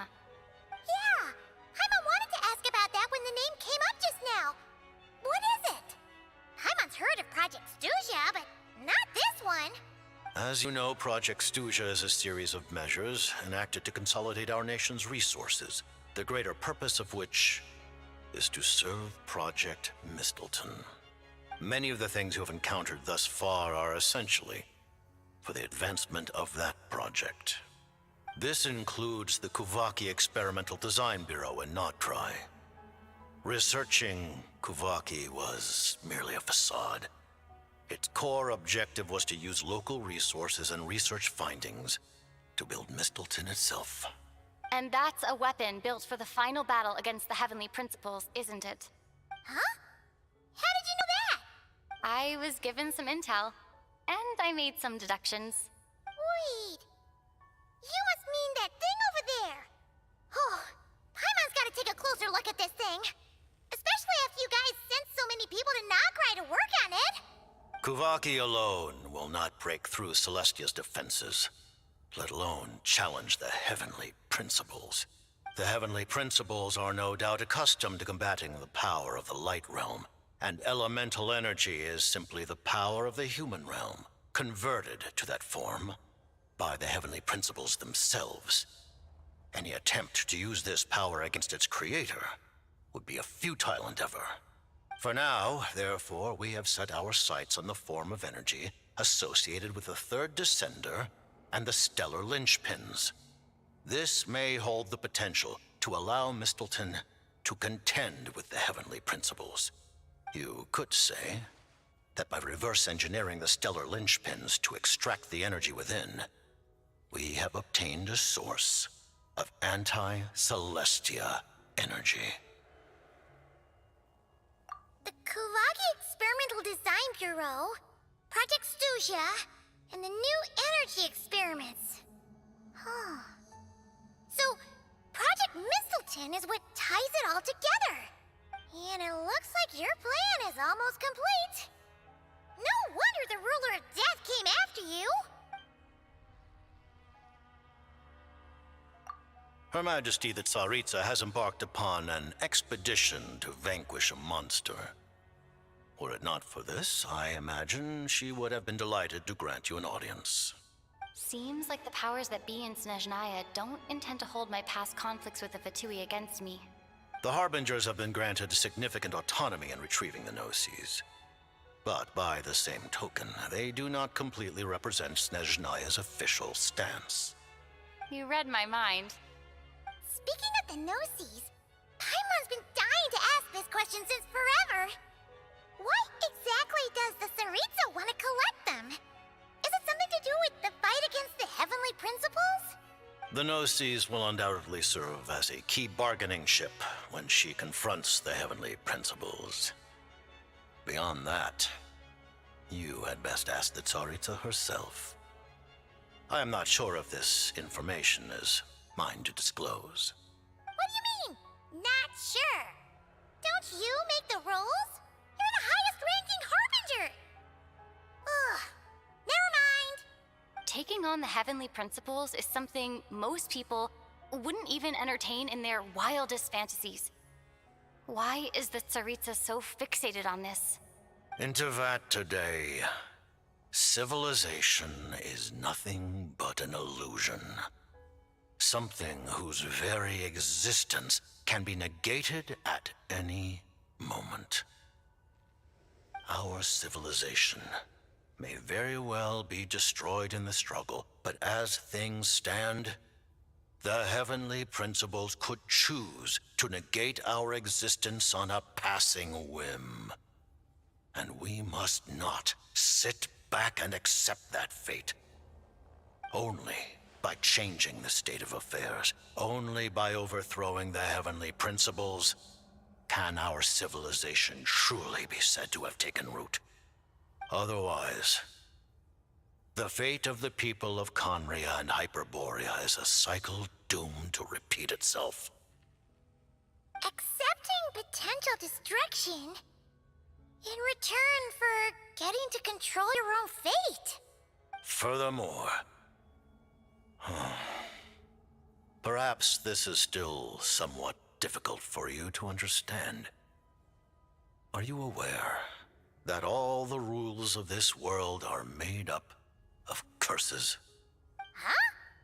All of them? Paimon knows about the curse of death you mentioned, and the curse of immortality that you and Dainsleif have. Then, the birth of the Hilly Churls, the rules of Natlan's Ode of Resurrection, those are curses too? Farina's long life seems to stem from a curse placed on her by Focalor as well. Yes. Even a god's love for humanity is a curse the heavenly principles inflicted upon the gods. What? The Tsaritsa has always had ample reason to hate the heavenly principles. If she can seize their authority, she will reconstruct the entire world, and when that time comes, humanity will be completely liberated from curses and lies. Look forward to it. It will be a world beyond your imagination. Though the ordinary people of Snezhnaya may not understand these details, in this frigid land locked in a ceaseless struggle against the environment, in this nation to which the gods have never shown favor, we all believe that standing in solidarity with the Tsaritsa in our shared struggle will surely usher in a new and better world.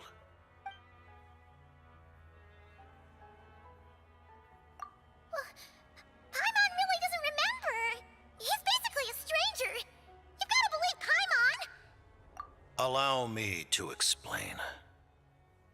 The reason Paimon reacted to the anti-Celestia energy developed by the Armory Palace is because she comes from Celestia herself. More specifically, she is one of its creations. Paimon? A creation of Celestia? I mean, duh, it's pretty obvious. Oh, right. I was blinded by anger earlier, but thinking back on it, Renova also said that Paimon is a creation of Celestia, but she lacks Celestia's power or authority. As you know, the lunar fragments in Nodcry were pulled down from the sky using Fatui technology. But the first application of this technology was in Conria over 500 years ago. I used this technology upon the heavens, and the response I received was none other than Paimon descending from Celestia. I presented her to the Vinster King, but he took no interest in this gift, nor did it satisfy him. Paimon then took up temporary residence in my palace until, of course, the arrival of the Cataclysm. Wait, Paimon's a little confused. You're talking about things that happened in Conria 500 years ago. You're saying Paimon was there for that? But Paimon doesn't remember any of that. Falling from the sky? Being given away as a gift? None of it. Having lived through the Cataclysm, perhaps you too were burdened with some manner of curse. Although, losing your memories would indeed be the smallest price I've ever seen paid. But it's not just her memory from Conria. Paimon doesn't even know how she spent the last 500 years. She only has memories from the past few years. No matter how hard she tries to remember. What was Paimon like back in Conria? Did she know a whole lot because she came from Celestia? Was she super smart? Unfortunately, when you arrived in Conria, your consciousness was like that of a newborn infant. None could say what kind of being you once were in Celestia. During the time you lived in Conria, your personality was no different from how it is now. Aw, man! Paimon's plan to get her memories back and become super smart is ruined before it could even start. You know, even though Paimon lost her memories, she still feels weirdly close to you for some reason. That must mean you took pretty good care of Paimon back then, huh? On the contrary, I completely ignored your existence. I was entirely focused on my struggle against Hraptatir the Wise. But now, as I see it, It is as if you are the only sane thing that survived that era of insanity, and thus are worthy of protection. Noted. Man, Paimon's gotta stop projecting friendship on everyone she meets. But, Traveler? Even though you know Paimon's some creation of Celestia now, you still want her, right? You're not going to abandon her? Oh, phew! That's a relief. Paimon's just learning about this, too. She's barely even processed it.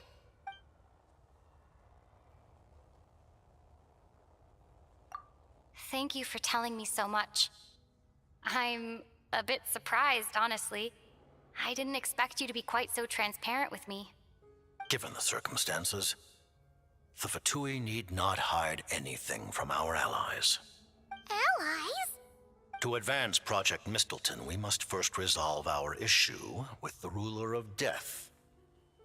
And if I presume correctly, you have no intention of letting her actions go unpunished either, do you? That's right.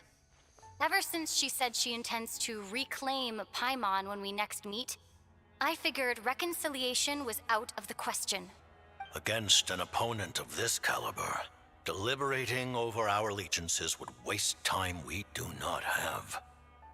We must join forces unreservedly with whomever we can, if we are to stand anything like a fighting chance. You're going to challenge the Ruler of Death? Just for Paimon? But Paimon's only... Thank you. Oh, thank you. Oh, gee. Now Paimon doesn't even know what to say. Anyway, Paimon's super touched. Don't make me want to cry right now, okay? Maybe it's because it's so late. I might, burst some tears. The Tsaritsa will return in triumph in short order, and the Fatui shall hold internal discussions regarding the enemy. The time for us to meet again will come very soon. Got it. Thanks for your help with Paimon. I'll be sure to look after her for you. There was just one other thing. Well, just a request, really. Paimon really wants to see what this Mistleton thingy you're gonna use against the Heavenly Principles looks like. Of course, Paimon knows it's top secret and stuff, but she just had to ask. It's okay if the answer's no. Certainly you may. Oh, for real? Actually, maybe it's best not to. What if her Nova suddenly pops up again? She might take this chance to... While the technology is not yet fully developed, it has nevertheless reached the stage where Celestia's creations are unable to damage it. In that regard, you may rest assured. Oh. Wow. No wonder Paimon felt so out of sorts recently, even though it was super far away. Alright then. Paimon's ready to take a sneaky peek at this top secret super weapon.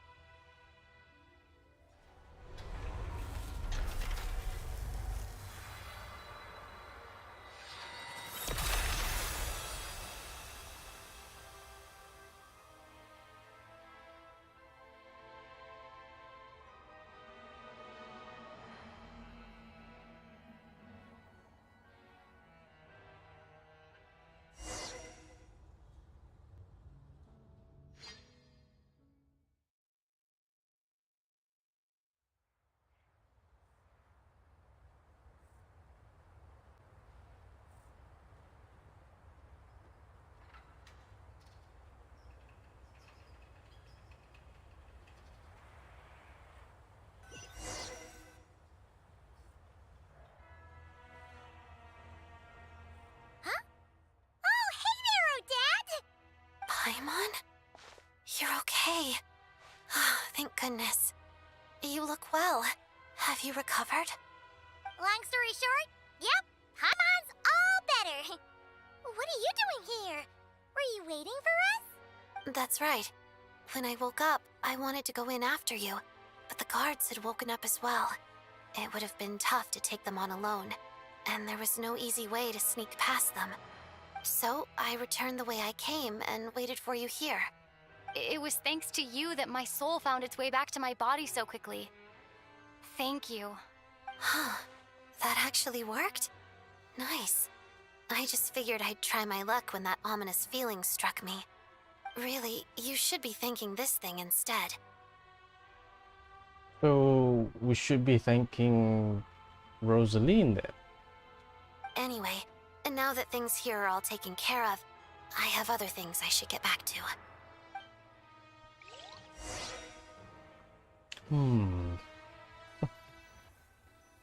Kinda awkward, doesn't it? Ah, Director Chuganov, you're back. We just received notice that Project Stuja has been suspended, so we've convened an emergency meeting. This is the preliminary plan. In addition to expanding production capacity, we've also discussed feasible layoff plans to optimize revenue and expenditure structure. Our calculations indicate that the factory's profits will increase by at least 30%. Just give the word, Director. That won't be necessary. Leave the energy for those who need it. Whether they use it just to get by or to run a business, that's up to them. Start preparing to halt production and lay off the staff. Make sure the workers are able to land on their feet and that they are duly compensated. Thank you all for your hard work during this time. Am I hearing you right? Why? After all the tough times we made it through, now is exactly when we should start to turn a profit. I just suddenly don't want to do this anymore. Huh. Does there have to be a reason? Iskra, it's time to rest. Dear esteemed members of the Rokat, given the effects of Lelik's radical actions upon our organization's reputation and social stability, a decision has been made to permanently withdraw this codename from use. Considering that Lelik did what they did for the benefit of the people, the Rokat has nevertheless negotiated with the authorities, ultimately securing a waiver for all penalties due to them. Lelik will be suspended for a period of time. Depending on their future performance, they may be allowed to adopt a new codename and continue acting as part of the Rokat. The purpose of this notice is to remind everyone once again that motives and methods are equally important when one operates in the shadows.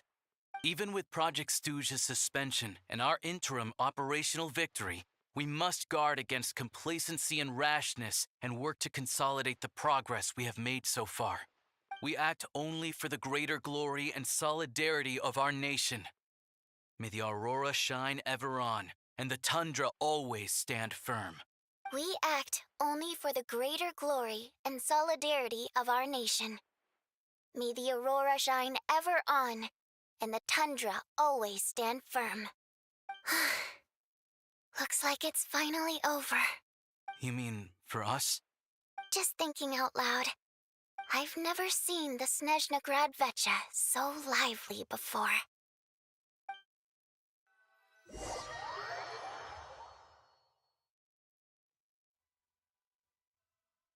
I never once thought I'd come here.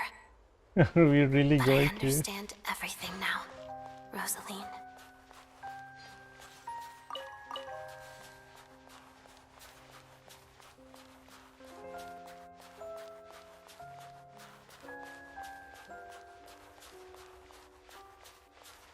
Didn't expect for us to come here. I've seen Spirit Seeker performed many times, including by your mother. Why do you bring that up all of a sudden? Even though the choreography is always identical, every dancer finds a way to make it her own.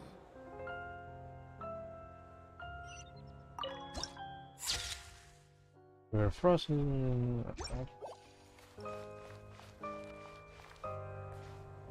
So you actually want to talk to me about ballet? I just think it would be a pity if the dance was lost to history. She didn't teach it to you, did she? That was an unusually subtle taunt for you.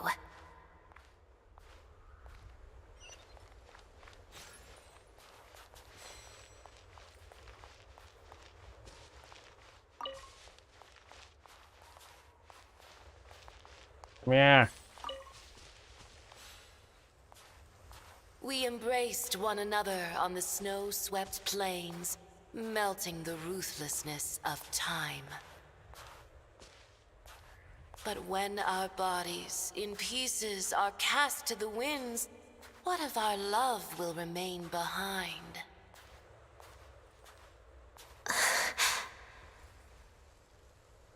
Don't tell me you can't sing. Shush.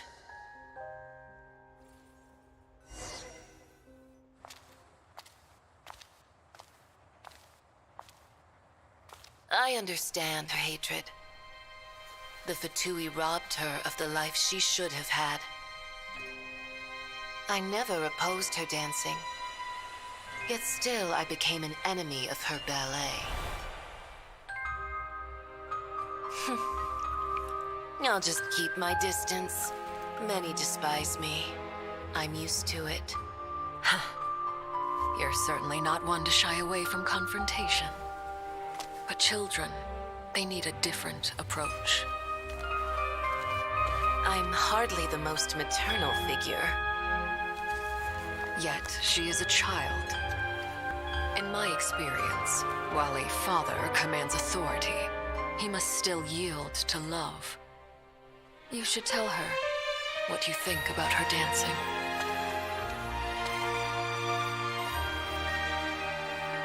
Odette will soon take the stage at the Koralyevsky Theater. This could be your chance. Geonosis secured. It went smoothly. I'll be there. Have them send me an invitation.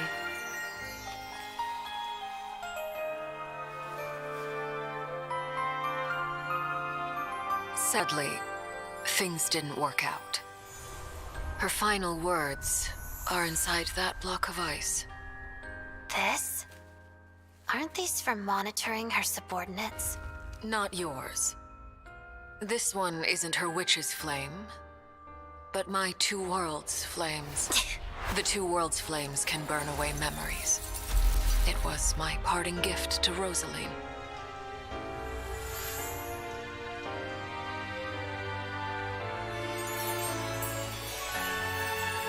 If all goes to plan, she and I will both live to see that Tsaritsa succeed.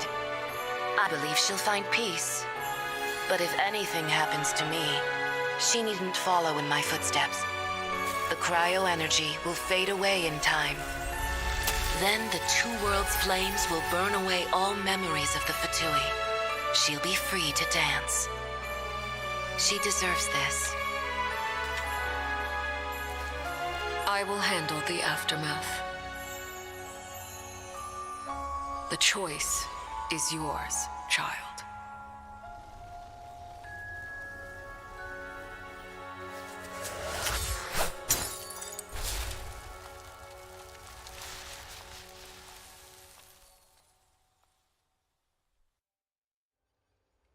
Damn.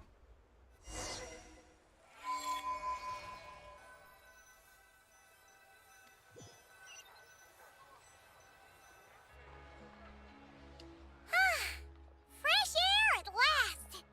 Paimon's head isn't spinning anymore, and the fever's all gone. Paimon's finally free to fly again! Oh, it's nice to finally know where Paimon came from, too. It did make Paimon a little nervous at first, but it's such a relief now. Like, who cares if Paimon's a creation of Celestia? She's probably not anyone that important. Probably just the fairy of food and fun or something. And like you said, this doesn't have to change anything between us. You're not gonna just... Hey, hurry up! Why are you walking so slowly? You've spent the last few days lying in bed and stuffing your face. I didn't think you'd be able to fly this fast. Says who? Paimon's as agile as ever. They don't call her White Floaty for nothing. Paimon originally wanted to check out the bookstores in Snezhnograd, but she's more in the mood for flying around right now, so let's save that for later. Wait, they've got light novels from Yai Publishing House here too. Huh? And this is Paimon's favorite mystery story from Fontaine. Schneier books look pretty interesting too, but also kind of heavy. Not the easiest things to look around. I thought you were in the mood for flying around. Paimon can read while she flies. Hey, look at these two dolls. Which do you like better?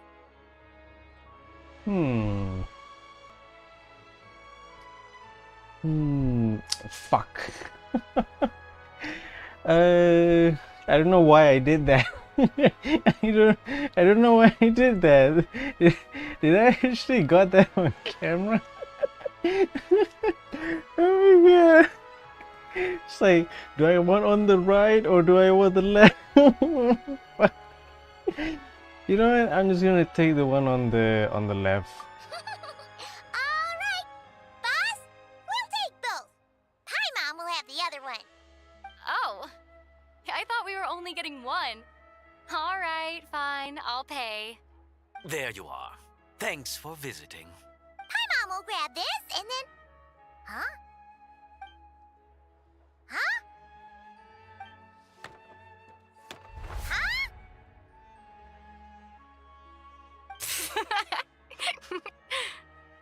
How many layers does this thing have? And what are you laughing at? Huh. You knew all along, didn't you? A whole bunch of people are gathered over by the plaza. Hey, look! That looks like Tartaglia! Hey, Tartaglia! I know that voice. Of course. If it isn't Paimon and my old comrade. You're looking well, Paimon. All better? Yeah! The jester knew I was wrong and fixed Paimon right up! Thanks for sending someone to keep Paimon safe, too. Oh, yeah. About that. That was kind of embarrassing. Who could have known that our director would go looking for you in person? So sorry for the misunderstanding. Oh, right. Let me introduce you. This is my little sister, Tonya. Hello, Tonya. Hello. Firstly, I'm really sorry about my brother. Sounds like he's caused you no end of trouble. Hey now, why'd you have to start with that? Not that it isn't true, of course. So she's the real Tonya. She said you two didn't manage to meet up at the theater. She waited ages for me, and when I didn't show, she got a little worried and went outside. I know, right? He didn't bother to say a word to me. I searched up and down the city for him, and he only told me about it when I finally caught him at the gates of Glupov. I've been rushed off my feet lately, so I didn't get the chance to go home. I just figured the Traveler would fill you in when you got there. Well, the snow was bad, and you're never late. So I was really worried about you. How was I supposed to know that you'd stood me up? I'm sorry, Tonya. I really am. I'll make it up to you somehow. Just... please don't tell Mom and Dad. Although the mix-up led to a series of misunderstandings, it's probably for the best that the real Tonya didn't get caught up in that mess. Besides, it's obvious that Tartaglia isn't usually one to break a promise. He only gave his ticket to me because he had to look into Lelek. No, it's fine. It just meant I didn't get to see the show in the end. By the way, what did you think? You were one of the first people to see it, you know? I would say... the best is yet to come. Huh? What kind of review is that? Hey, look!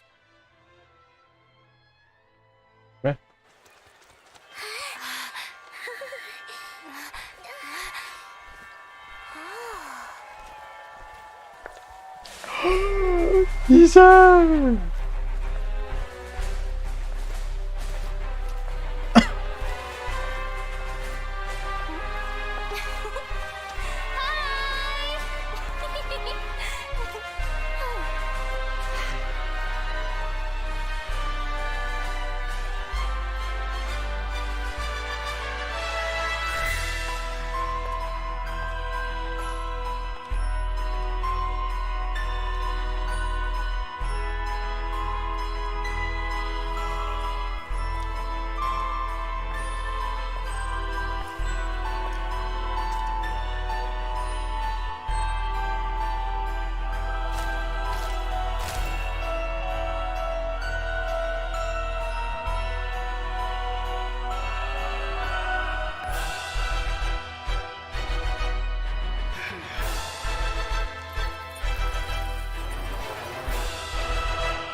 Cool.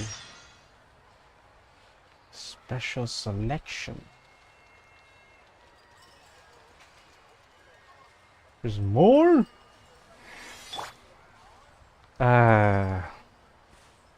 There's more. Oh. Yeah, there's more. I thought it'd be another like Archon quest, but no. Don't think we're gonna meet the Tsaritsa after all then.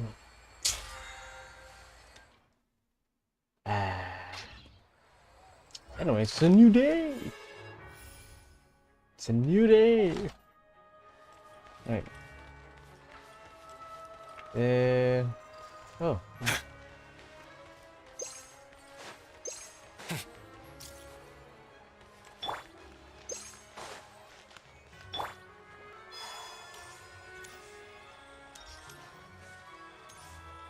Ad Astra Ebisosk.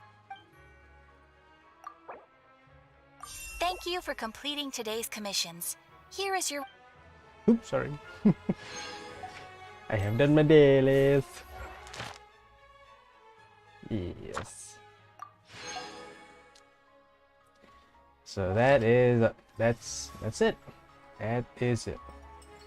I have done the Archon quest.